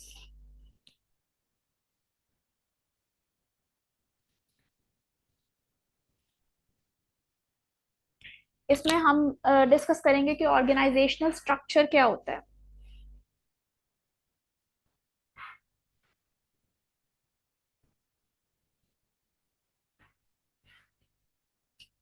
Organisation structure क्या होता है, बेसिकली ऑर्गेनाइजेशनल स्ट्रक्चर जो है एक ऐसी अरेंजमेंट है ऑर्गेनाइजेशन के अंदर जो एक्टिविटीज और टास्क को जो है वो एक प्रॉपर प्रोफेशनल फॉर्मल तरीके से जो है वो डिवाइड किया जाता है, और उसमें ये बताया जाता है कि इस प्रोसेस को या इस इंफॉर्मेशन को हमने किस तरीके से लेके चलना है to perform task within the structure. Structure में रहते हुए हमने उसको किस तरीके से जो है वो लेके चलना है।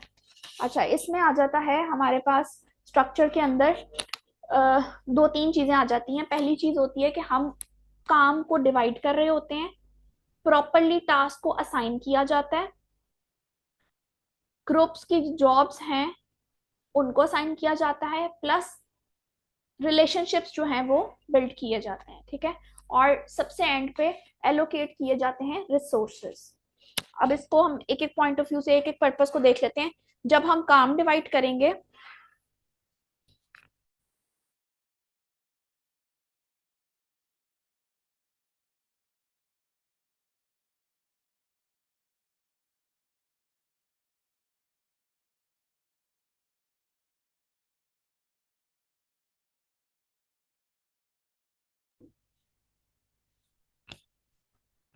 अच्छा इसमें ये जो है हम डिस्कस कर रहे थे कि एक फॉर्मल अरेंजमेंट है। पहली चीज आपने याद रखनी है, ये एक फॉर्मल अरेंजमेंट है, इसकी डेफिनेशन आप ऐसे ही याद रखोगे।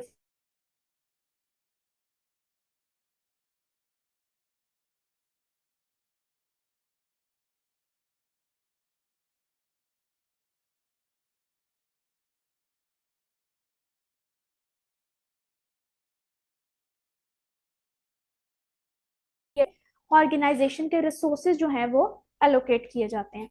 अच्छा, अब ये हो गए हमारे पर्पसेस, ठीक है।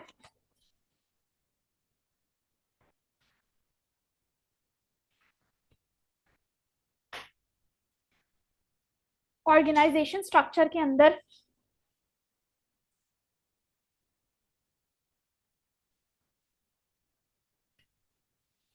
हम एक मैनेजमेंट स्ट्रक्चर जो है वो बेसिकली एक स्ट्रक्चर जो है वो पहले बना लेते हैं कि हमने ऑर्गेनाइजेशन के अंदर ये टास्क ये स्टेप्स को करते हुए एक प्रॉपर स्ट्रक्चर जो है वो फॉर्म करना है, ठीक है। उसमें सबसे पहला काम मैंने आपसे डिस्कस किया कि काम को डिवाइड करना है, फिर टास्क असाइन करने हैं, ग्रुप जॉब्स को यूनिट्स में डिवाइड करना है, फिर उसके बाद रिलेशनशिप्स बिल्ड करने हैं, फिर उसके बाद रिसोर्सेज एलोकेट करने हैं, ठीक है। अब हम इसको वन बाय वन जो है वो आगे देखते हैं।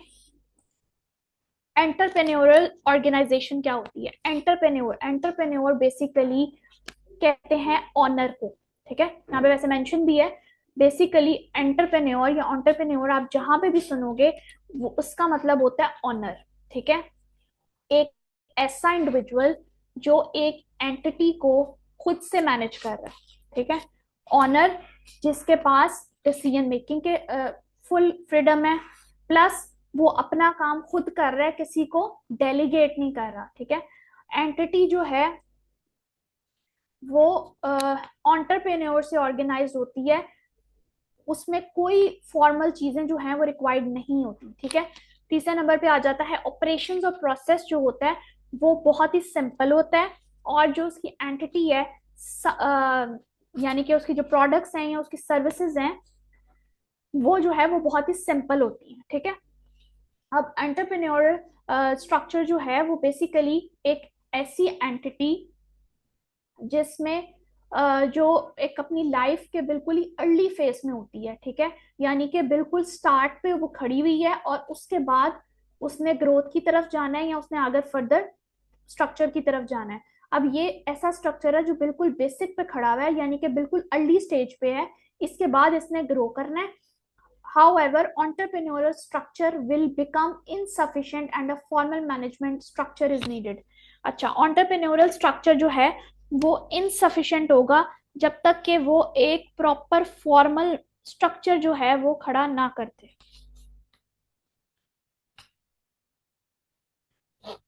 दूसरी चीज आ जाती है फंक्शनल ऑर्गेनाइजेशन स्ट्रक्चर। पहले हमने क्या पढ़ा? एंटरप्रेन्योर ऑर्गेनाइजेशन स्ट्रक्चर, और दूसरा है फंक्शनल ऑर्गेनाइजेशन स्ट्रक्चर। अब फंक्शनल ऑर्गेनाइजेशन स्ट्रक्चर के अंदर क्या क्या चीजें आ जाती हैं?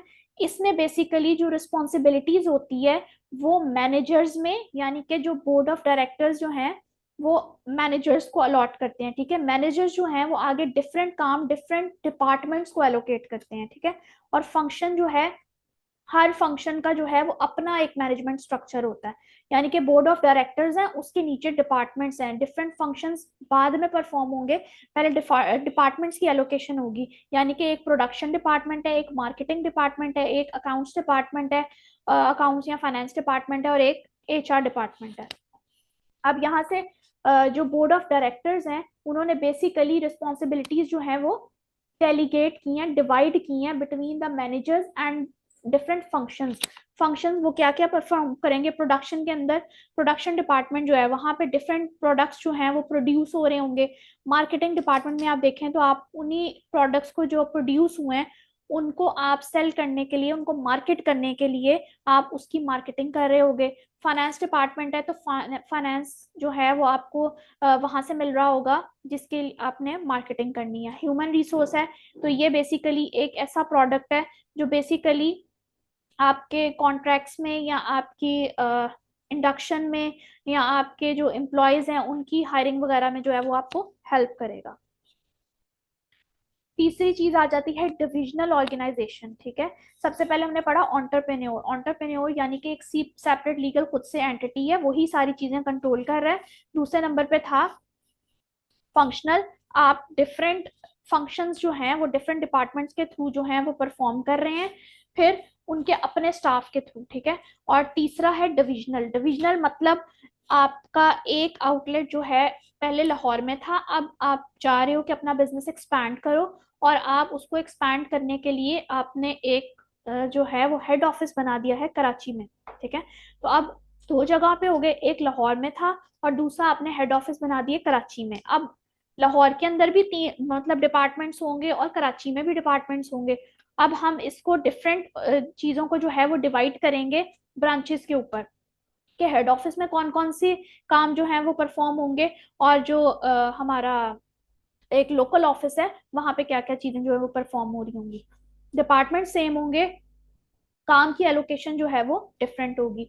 इसमें जो है एरिया के थ्रू अगर हम देखें तो डिफरेंट ज्योग्राफिकल एरियाज में ये डिवाइड हो सकता है। डिफरेंट प्रोडक्ट्स जो हैं वो डिफरेंशिएट की जा सकती हैं, कि लाइक कुछ प्रोडक्ट्स इधर बन रही हैं और इधर सिर्फ इलेक्ट्रॉनिक्स की प्रोडक्ट्स हैं। ठीक है, और जो हमारा कराची हेड ऑफिस है वहां पे कोई और प्रोडक्ट की एक्टिविटीज जो हैं वो जो लाहौर में नहीं है वो वहां पे हैं। ठीक है, लाइक हेड ऑफिस में हेड ऑफिस वाली एक्टिविटीज होंगी, और डिफरेंट कस्टमर्स होंगे, यानी कि कंज्यूमर प्रोडक्ट्स और जो हमारे इंडस्ट्रियल प्रोडक्ट्स हैं वो डिफरेंट होंगे, और प्रोसेसेस भी डिफरेंट होंगे। यानी कि हमने फॉर एग्जांपल ऑटोमोबाइल के कुछ पार्ट्स जो हैं वो कराची हेड ऑफिस में है, तो वहां से आप कार फाइनेंसिंग की और ये सारी चीजें ले सकते हो। अगर लाहौर ऑफिस है तो लाहौर ऑफिस में अगर आप किसी फैब्रिक की प्रोडक्शन कर रहे हो तो वहां से आपको वो वाला प्रोसेस जो है वो आपको लाहौर ऑफिस से मिलेगा, वो आपको कराची ऑफिस से नहीं मिलेगा। ठीक है,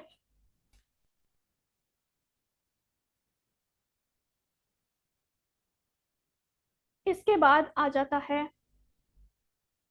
मैट्रिक्स ऑर्गेनाइजेशन स्ट्रक्चर। ठीक है, मैट्रिक्स ऑर्गेनाइजेशन स्ट्रक्चर अब इतना पॉइंट ऑफ व्यू से जो है वो इतना वो नहीं है, लेकिन आप इसको एमसीक्यू पॉइंट ऑफ व्यू से जो है वो एक बार माइंड में रख लो कि ऐसा स्ट्रक्चर जिसमें जो है जो रिपोर्टिंग मैनेजर्स होते हैं वो एक से ज्यादा होते हैं। ठीक है, matrix means group of managers, यानी इनके डिफरेंट मैनेजर्स होंगे, और आपने सिर्फ एक मैनेजर को रिपोर्ट नहीं करोगे। फॉर एग्जांपल कोई प्रोडक्शन की बात है, आप तो प्रोडक्शन के मैनेजर को कर रहे होगे, कोई मार्केटिंग से रिलेटेड बात है तो आप मार्केटिंग वाले को कर रहे होगे, और अगर कोई एचआर से रिलेटेड है या कोई जो है वो किसी दूसरे मैनेजर से रिलेटेड बात है तो वो आप उस जो है वो मैनेजर को बेसिकली रिपोर्ट कर रहे होगे जिससे रेलिवेंट बात होगी। अब यहाँ पे आपके बेसिकली उसने बताया क्या है कि मैट्रिक स्ट्रक्चर जो है, जो चौथा हमारा ऑर्गेनाइजेशन स्ट्रक्चर है, उसके अंदर आपके लाइन मैनेजर जो हैं वो एक से ज्यादा होंगे। उसके बाद आ जाता है डिपार्टमेंट वाइज होंगे ना, यहाँ पे एक डिपार्टमेंट वाइज जो है वो डिवीजन बताई गई है कि इस तरीके से जो है वो डिवाइड होंगे। उसके बाद हम देखते हैं कि ऑर्गेनाइजेशन के स्ट्रक्चर्स के अंदर क्या क्या चीजें आती हैं। रिस्पॉन्सिबिलिटीज जो हैं वो जो टू टाइप ऑफ मैनेजर्स के दरमियान जो है वो डिवाइड हुई होती हैं। मैनेजर्स जो हैं वो पॉइंट होते हैं ताकि वो अपनी ओवरऑल रिस्पॉन्सिबिलिटी जो है वो देख सकें। प्लस इसमें कुछ फंक्शनल मैनेजर्स होते हैं जो अपने मैनेजर्स को जो है वो डिविजनल मैनेजर्स को रिस्पॉन्सिबल होते हैं बताने के कि उनके इश्यूज क्या हैं। ठीक है, बेसिकली अगर कोई टेक्निकल इशू है या कोई मजीद कोई डिसीजन मेकिंग का इशू है तो वो अपने रेलिवेंट जो ऊपर के हेड हैं, उनके जो मैनेजर्स हैं, वो उनको बताने के लिए लायबल हैं। ये नहीं कि डायरेक्ट वो ऊपर अपर मैनेजमेंट को बताएंगे या अपर मैनेजर्स को अप्रोच करेंगे, वो पहले बेसिकली अपने मैनेजर्स को बताएंगे। अगर उनके पास से केस फॉरवर्ड होगा या वो खुद हायर मैनेजमेंट आपको बुलाए तब आपने जो है वो उनसे डिस्कस करना है। अदरवाइज ये सारे मैटर जो फंक्शनल मैनेजर्स के होते हैं, ये जो है ये सेम टाइम पे अपने लाइन मैनेजर्स को उस टाइम पे बता सकते हैं। अच्छा, इसमें कॉन्फ्लिक्ट्स भी आ सकते हैं ऑब्वियसली। डिवीजन मैनेजर जो है वो अपनी चीजें जो है वो और तरीके से लेके चल रहा हो, और मार्केटिंग मैनेजर जो है वो उसको प्रोसीड ना भी करना चाह रहा हो, तो इसमें जो है कॉन्फ्लिक्ट्स वगैरह आ सकते हैं। और इसमें जो है वो कुछ मैनेजर जो होते हैं वो एम्प्लॉय के प्रेशर में भी आ जाते हैं, ठीक है। बहुत ही कम होता है ऐसा वैसे, लेकिन कुछ मैनेजर्स जो होते हैं ये मिनिमल, मतलब समझ लें आपके, ये बहुत ही कम चांस होता है इसका। और मैट्रिक ऑर्गेनाइजेशन के अंदर क्या होता है कि आपके पास अथॉरिटी और कमांड जो है वो परमानेंट होती है, ठीक है। इसके अलावा आप देखें तो प्रोजेक्ट ऑर्गेनाइजेशन जो है वो डिफरेंट होती है, और ओवरऑल मिक्स जो हमारे स्ट्रक्चर्स होते हैं वो भी जो है वो ओवरऑल एक मैट्रिक स्ट्रक्चर जो है उसके अंदर एक कम्युनिकेशन आ जाती है, ठीक है। कि आप बेसिकली कम्युनिकेट कैसे कर रहे हो, किसको कम्युनिकेट कर रहे हो। और दूसरी चीज आ जाती है कि एम्फेसाइज होता है कि काम होना चाहिए, ठीक है। लाइक आप किसी और डिपार्टमेंट का काम कर रहे हो, आप किसी और मैनेजर को रिपोर्ट कर रहे हो, बस उनका बेसिक पर्पज ये होना चाहिए कि आपका काम कंप्लीट होना चाहिए। आपको एक टास्क मिला है, गेटिंग जॉब डन, मतलब आपका काम होना चाहिए। वो चाहे आप इस मैनेजर को रिपोर्ट करो, कोई इशू आ रहा है आप दूसरे मैनेजर को बता दो, काम आपका कंप्लीट होना चाहिए। इसके बाद आ जाता है outsourcing functions. Outsourcing functions basically हमारी आउटसोर्सिंग होती है, जो कि इस तरह होती है कि आप एक आपकी एक प्रॉपर जो है वो ऑर्गेनाइजेशन है, उस ऑर्गेनाइजेशन के अंदर आपने एक क्लाइंट से ऑर्डर लिया है, ठीक है। आप क्लाइंट के ऑर्डर के दौरान आपको क्लाइंट ने कोई ऐसी चीज कह दी है जो आपकी ऑर्गेनाइजेशन के अंदर नहीं है, या आपकी किसी डिपार्टमेंट में वो चीज नहीं परफॉर्म हो रही, ठीक है। उस केस में आप लोग क्या करेंगे कि अपना जो उस क्लाइंट से तो आप लोग ऑर्डर ले लेंगे, ठीक है। फॉर एग्जाम्पल हम इसमें एक एग्जाम्पल कोट कर लेते हैं कि एक फर्नीचर है, ठीक है। एक कस्टमर ने आपको फर्नीचर ऑर्डर किया, उस फर्नीचर के अंदर उसने कुछ स्पेसिफिकेशंस ऐसी बताई हैं जो आपकी ऑर्गेनाइजेशन के अंदर, या जो आपकी ऑर्गेनाइजेशन के अंदर लोग काम कर रहे हैं उनके पास उसकी स्किल्स नहीं है। तो आप क्या करोगे, आप उस क्लाइंट से ऑर्डर रिसीव कर लोगे, लेकिन उसके ऑर्डर को कंप्लीट करने के लिए जो वो स्पेसिफिक जो उसने स्पेक्स बताई थी, उसके लिए आप उसको डेलीगेट करोगे काम को किसी और बंदे को जो कि आपकी ऑर्गेनाइजेशन से बाहर है, ठीक है। रीजंस क्या हो सकती हैं, रीजंस वही हो सकती हैं जो भी मैंने आपसे डिस्कस की, कि आपके जो एंटिटी मतलब आपके ऑर्गेनाइजेशन के अंदर वो एक्टिविटी परफॉर्म नहीं हो रही, तो आप उसको डेलीगेट कर रहे हो, बाहर से करवा रहे हो उस बंदे से जिसकी कोर कॉम्पिटेंस उस काम के अंदर है, ठीक है। और जो है ये बेसिकली स्पेशलाइज का काम है, तो इसलिए इसकी उसकी स्किल्स जो हैं वो वहां पे एज ए स्पेशलिस्ट यूज हो जाएंगी ऑर्डर को कंप्लीट करने के लिए, ठीक है। लेकिन ये है कि ये एम्प्लॉय जो है वो आपके इंटरनल कंट्रोल में नहीं होगा। लाइक ये आउटसोर्स है, आपने उसको काम डेलीकेट कर दिया, आपने उसको जैसे जैसे गाइड किया वो आपको वैसे वैसे काम करके ला के हैंड ओवर कर देगा। इसके बाद आ जाता है कि इसमें प्रॉब्लम्स क्या क्या आती हैं, ठीक है। आपका अपना कंट्रोल नहीं होता। कंट्रोल क्यों नहीं होता, क्योंकि वो पर्सन स्पेसिफिक जो है वो आपकी ऑर्गेनाइजेशन के अंदर काम नहीं कर रहा, वो अपने जहाँ पे काम करता है वो वहीं पे आपको काम कंप्लीट करके भिजवाएगा, ठीक है। और इसके अलावा जो है ये भी हो सकता है कि आपने उसको कुछ और चीज बताई हो और वो उसने परफॉर्म कुछ और कर दिया हो, तो आपकी एक्सपेक्टेशंस के अकॉर्डिंग उसने काम ना किया हो, या जो क्लाइंट की एक्सपेक्टेशंस थी आपसे उसके अकॉर्डिंग उसने काम ना किया हो, ठीक है। और इससे जो है थोड़ा सा सप्लायर्स के साथ हमारा जो रिलेशनशिप है वो अफेक्ट होता है। ये हो गया हमारा आउटसोर्सिंग फंक्शंस। वर्चुअल ऑर्गेनाइजेशन क्या होती है, वर्चुअल नाम से ही जैसे जाहिर है कि वर्चुअल में बेसिकली ऑनलाइन ऑर्गेनाइजेशंस होती हैं जिसमें आपकी फिजिकल एग्जिस्टेंस जो है वो कंपल्शन नहीं होती, ठीक है। इसको आप घर से बैठ के कर सकते हो, आप किसी ऐसी जगह पे कर सकते हो जहां सिर्फ ऑनलाइन की एक्टिविटीज आप परफॉर्म करने के लिए आपने कोई जगह ली हुई है और आप वहां पे बैठ के अपना काम कर सकते हो। इसमें जो हमें चीजें रिक्वायर्ड होती हैं, आईटी सिस्टम रिक्वायर्ड होते हैं, कम्युनिकेशन नेटवर्क्स, टेलीफोन्स, और इस तरीके से जो है आप इसको परफॉर्म कर सकते हो। प्लस बिजनेस कॉन्टैक्ट्स जो होते हैं आउटसोर्सिंग के, वो सारे ऑपरेशंस के लिए होते हैं, ठीक है। और इसमें जो है वो आप अपने मेजर जो है कोर कॉम्पिटेंस उसके तौर पे आप अपना ब्रांड नेम जो है वो ब्रांडिंग के तौर पे जो है वो यूज कर सकते हो। प्लस यहाँ पे एक पर्सन जो है वो इसको पूरे कोऑपरेट कर सकता है, क्योंकि वर्चुअल फिजिकल एग्जिस्टेंस तो है नहीं, तो इजीली एक पर्सन जो है वो उसको ऑपरेट फुल ऑन कर सकता है। और इसको बस मैनेज करने के लिए जो है ना डिफरेंट एक्सटर्नल रिलेशनशिप्स, वहां पे थोड़ा सा जो है वो आपके अफेक्ट हो जाते हैं, थोड़ा कोऑर्डिनेशन का इशू आता है। बाकी चीजें जो है ना वो आप वर्चुअली एक पर्सन जो है वो इंडिविजुअली कर सकता है। अच्छा, अब building an organisation structure manager into activities, ठीक है। मैनेजर जो है वो एंगेज होता है दो तरह की एक्टिविटीज में। एक होती है जॉब या वर्क स्पेशलाइजेशन। अब जॉब या वर्क स्पेशलाइजेशन क्या होती है?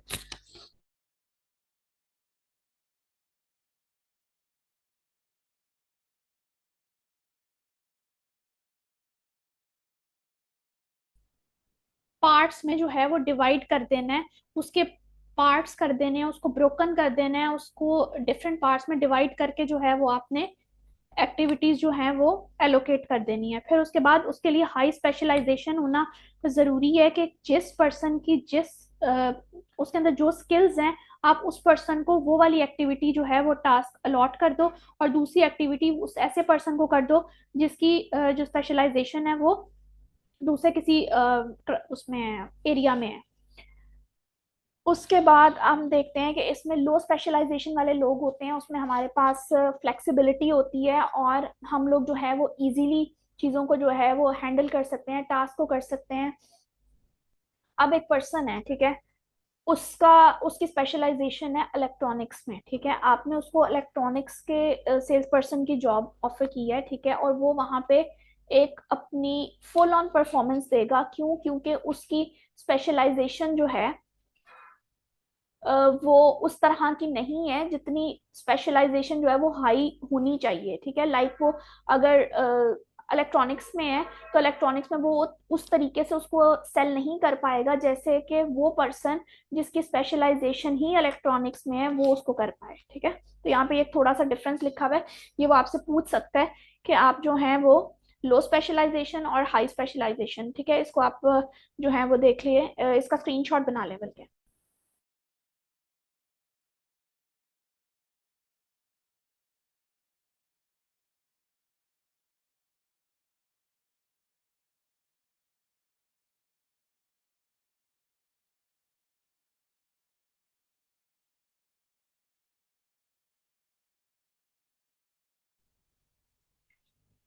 ये हो गया जॉब स्पेशलाइजेशन या वर्क स्पेशलाइजेशन, ठीक है, कि आप जो है उस आपकी स्पेशलाइजेशन जो है वो किस चीज में है।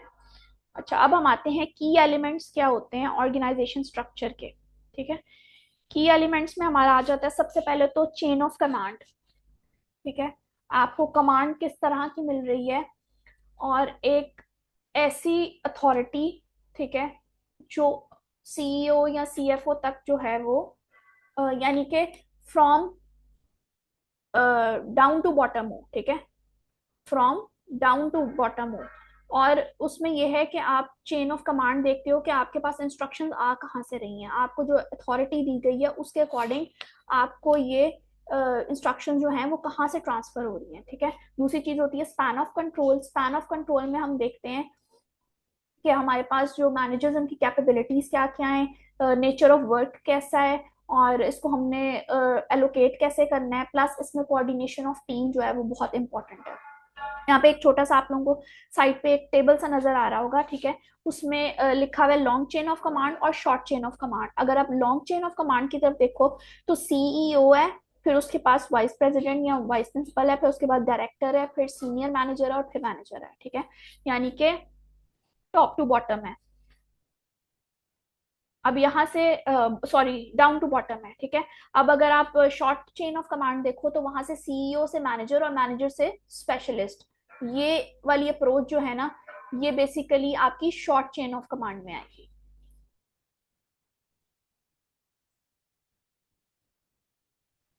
स्पैन ऑफ कंट्रोल में आप जब देखते हो तो उसमें हमारे पास आ जाता है कि स्पैन ऑफ कंट्रोल किस तरीके का है, ठीक है। टॉल है, वाइड है, किस तरह का है, ठीक है। सबसे पहले हम डिस्कस कर लेते हैं कि टॉल में क्या क्या आएगा। हर मैनेजर जो है वो अपने सब ऑर्डिनेट्स, मतलब उसके अंडर जो है कुछ सबऑर्डिनेट्स हैं, ठीक है, जिन्होंने उसे रिपोर्ट करना है, ठीक है। और मैनेजमेंट की लेयर जो होती है यहाँ पे फ्रॉम टॉप टू डाउन होती हैं। पहले हमने क्या पढ़ा था, डाउन टू बॉटम। अब हम पढ़ रहे हैं कि जो लेयर्स होती हैं मैनेजमेंट की यहाँ पे टॉल स्पान ऑफ कंट्रोल के अंदर, वो होती हैं टॉप टू बॉटम, ठीक है। स्पान ऑफ कंट्रोल जब नैरो होता है तो शेप ऑफ ऑर्गेनाइजेशन टॉल होता है, ठीक है। जब स्पैन ऑफ कंट्रोल नैरो होता है, शेप ऑफ ऑर्गेनाइजेशन जो है वो टॉल होता है। आप देख रहे हो ये स्ट्रक्चर आप लोगों को नजर आ रहा होगा यहाँ पे। स्पैन ऑफ कंट्रोल जो है वो नैरो है, जबकि हमारा जो ऑर्गेनाइजेशन स्ट्रक्चर है, जो आपको साइड पे टेबल नजर आ रहा है या जो आपको चार्ट नजर आ रहा है, वो टॉल है, ठीक है। इसमें फॉलोइंग करेक्टरिस्टिक्स होती हैं, वो हम डिस्कस कर लेते हैं। फॉर्मेलिटी जो है वो रिलेशनशिप्स में होती है, क्लोज सुपरविजन होती है मैनेजर्स की तरफ से, और टास्क स्पेशलाइजेशन होती है, प्लस इसमें रोल्स के ऊपर जो है वो एम्फेसाइज किया जाता है, यानी कि जॉब डिस्क्रिप्शन, जॉब टाइटल्स या जॉब की जो आपकी डिस्क्रिप्शन होती है उसके ऊपर जो है वो बहुत ज्यादा जोर दिया जाता है। प्लस वर्टिकल कम्युनिकेशन होती है लेवल ऑफ मैनेजमेंट, मतलब काफी ज्यादा मैनेजमेंट के लेवल्स में। ये है हमारा स्पैन ऑफ कंट्रोल के अंदर टॉल की एलिमेंट। अब हम देखते हैं वाइड या फ्लैट। अब आप देख रहे हो वहां पे जो हमारा ऑर्गेनाइजेशन स्ट्रक्चर था वो था टॉल, क्योंकि हमारा जो था स्पैन ऑफ कंट्रोल वो यहाँ पे टॉल था, इसलिए क्योंकि हमारा स्पैन ऑफ कंट्रोल जो था वो नैरो था, और उसकी जो शेप थी स्ट्रक्चर की वो थी टॉल। अब हम देखते हैं कि वाइड और फ्लैट में क्या होता है। वाइड में ये होगा कि आपके पास स्पैन ऑफ कंट्रोल होगा वाइड, ठीक है, और जो ऑर्गेनाइजेशन स्ट्रक्चर है वो फ्लैट हो जाएगा। टॉल में था कि डिफरेंट लेयर्स आ रही है मैनेजमेंट की, इसमें क्या हो रहा है, स्पैन ऑफ कंट्रोल जो है वो वाइड हो गया, यानी कि फैल गया है। और जो स्ट्रक्चर है वो बिल्कुल फ्लैट हो गया, यानी कि उसमें लेयर्स आ रही है, इसमें इतनी लेयर्स नहीं है, ये बिल्कुल फ्लैट हो गया। वाइड लेयर ऑर्गेनाइजेशन जो है, फ्लैट लेयर जो होती है उसमें क्या क्या चीजें आती हैं, इसमें हमारे पास इक्वालिटी का एलिमेंट आ जाता है, इसमें हमारे पास टीम वर्क का एलिमेंट आ जाता है, इसमें हमारे पास डेलीगेशन का एलिमेंट आ जाता है, जो आप अपने सब ऑर्डिनेट्स को जो है वो काम डेलीगेट करते हैं, ठीक है। और इसमें हमारे पास फ्लेक्सिबिलिटी होती है, डिसीजन मेकिंग जो है वो इजीली हो जाते हैं। और जो वर्टिकल और कम्युनिकेशन है वो आप देख रहे हो कि वो स्ट्रक्चर जो है वो फ्लैट हो गया। इसके बाद हम देखते हैं कि ग्रेटर डेलीगेशन होती है, रिस्पॉन्सिबिलिटीज ज्यादा हो जाती हैं सबऑर्डिनेट्स के ऊपर, ठीक है। और अभी हम डिस्कस कर रहे थे कि वो वर्टिकल कम्युनिकेशन जो होती है वो वर्टिकल होती है, ठीक है। रीजंस क्या हैं कि why organisations prefer wide span of control.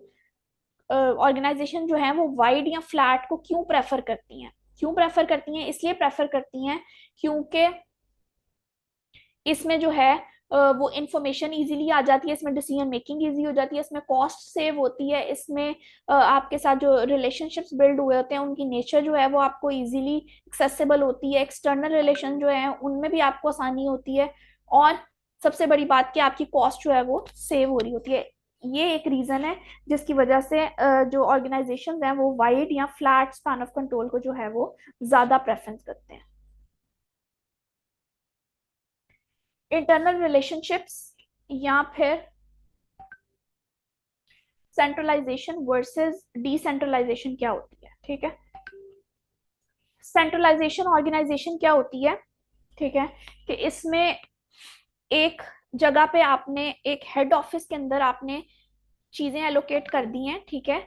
वहीं से जो आपका मेजर पर्सन है वो वहां से सारी चीजें जो है वो ऑपरेट कर रहे हैं, ठीक है।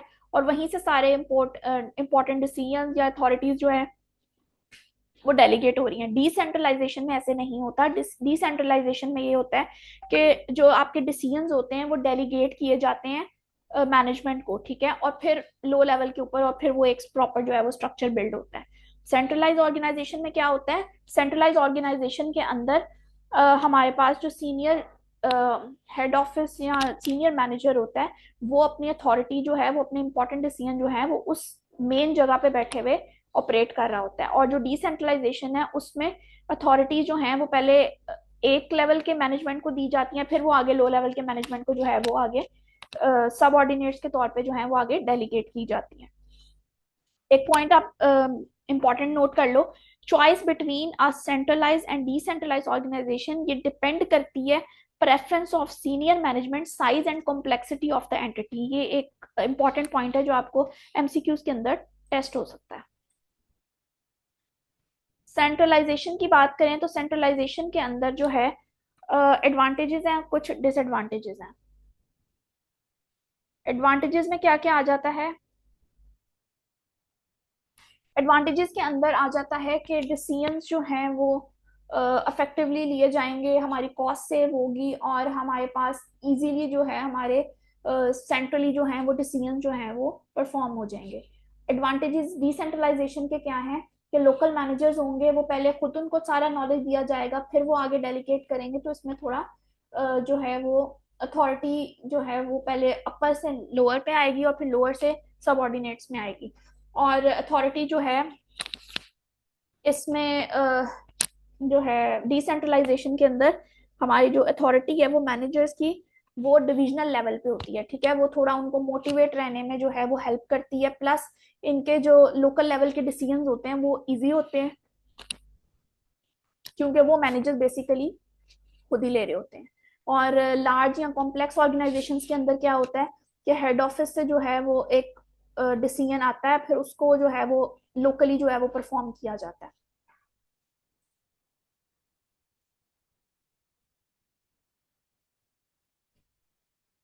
ये था हमारा एक ऑर्गेनाइजेशन स्ट्रक्चर, ठीक है, जिसको हमने डिस्कस किया। आप लोगों को इसमें कोई चीज ऐसी जो समझ में ना आई हो या कोई ऐसी चीज जो आप लोगों को समझने वाली हो, तो आप लोग जो हैं वो क्वेश्चंस रेज कर सकते हैं ताकि हम इसको जो है वो डिस्कस कर लें। अच्छा, यहाँ पे आप लोगों को ना एक शो हो रहा है टेबल, ये मैं आप लोगों को ग्रुप में भी भेज दूंगी, प्लस आप लोगों को 2 चैप्टर और 3 चैप्टर के नोट्स भी आज ही मिल जाएंगे। और फिर आप लोगों ने जो है ये दोनों चैप्टर्स को अच्छे से रिवाइज करना है ताकि आप लोग कल टेस्ट दे सको। कल क्लास नहीं होगी, जस्ट टेस्ट होगा। तो आप लोग एक अपना जो है वो स्केड्यूल बना लो कि जिस दिन हम लोगों ने पढ़ा है अगले दिन अगर टेस्ट उसमें लिखा हुआ है, तो आप लोग जो हैं वो टेस्ट की तैयारी करें, प्रॉपरली टेस्ट दें, ताकि आप लोगों को पता चल जाए कि एग्जाम इन्वायरमेंट के अंदर जो है वो किस तरीके से आप लोगों ने परफॉर्म करना है और टाइम मैनेजमेंट भी जो है वो थोड़ी स्मूथ हो जाए। किसी का कोई क्वेश्चन है तो प्लीज बता दे।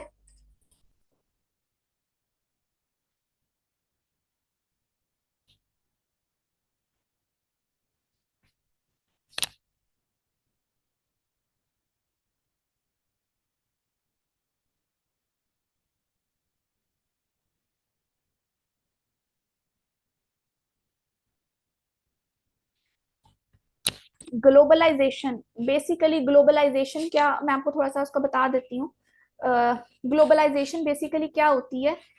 ग्लोबलाइजेशन ये होती है कि आपने बेसिकली एक काम स्टार्ट किया, ठीक है, आहिस्ता आहिस्ता आप उसको एक्सपैंड करते हुए ग्लोबली आपने पहले एक जगह पे स्टार्ट किया था, फिर उसके बाद आप लोगों ने उसको जो है वो एक्सपैंड किया, एक्सपैंड करते करते ग्लोबली आप उसको वहां तक ले गए कि जहां पे ग्लोबलाइजेशन यानी कि आपका लाहौर ऑफिस भी है और अब आपका आउट ऑफ कंट्री भी ऑफिस जो है वो बन गया है। तो ये बेसिकली ग्लोबलाइजेशन होती है। इसके जो है मैं टॉपिक आपको कल इसको मजीद हम एलेबोरेट कर लेंगे टॉपिक को। ये टॉपिक एक नया चैप्टर में जो ऐड हुआ है वो हम करेंगे, लेकिन अभी फिलहाल के लिए आप लोग इसको आज यहीं पे हम कंक्लूड करते हैं। हम ग्लोबलाइजेशन जो है वो कल स्टार्टिंग में करेंगे, देन हम फर्दर जो है वो नेक्स्ट चैप्टर्स की तरफ मूव करेंगे। अभी फिलहाल आप लोगों को जो टेस्ट है वो आप लोगों ने तैयार करना है, और जो उसके लिए जो भी प्रेपरेशन के लिए आप लोगों को इशू आए कोई, तो आप लोग ग्रुप में मैसेज कर दीजिएगा, वहां पे आपको रिस्पॉन्स जो है वो आ जाएगा। मैं भी आप लोगों को जो है वो नोट शेयर कर दूंगी, और नोट्स जो है वहां से आप लोगों ने इसको गो थ्रू करके एक दफा फिर जो है आप लोगों ने अपने वो स्टार्ट करने हैं।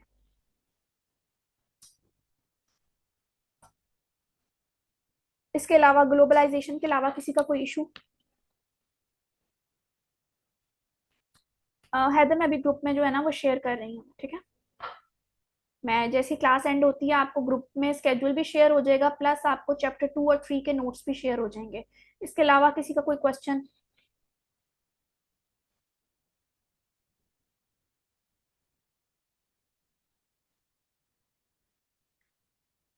ठीक है, हम क्लास को यहीं पे वाइंड अप करते हैं, और कल हमारी क्लास नहीं होगी, कल टेस्ट होगा।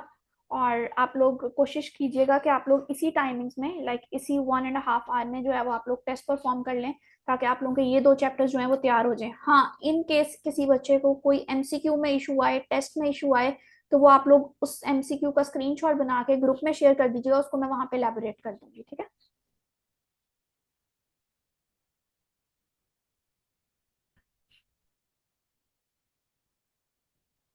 मिलते हैं फिर परसों। और उसके बाद हमारा नेक्स्ट टॉपिक जो है वो है चैप्टर 1 और 6, जो हमने डिस्कस करने हैं परसों। किसी का कोई क्वेश्चन तो नहीं है?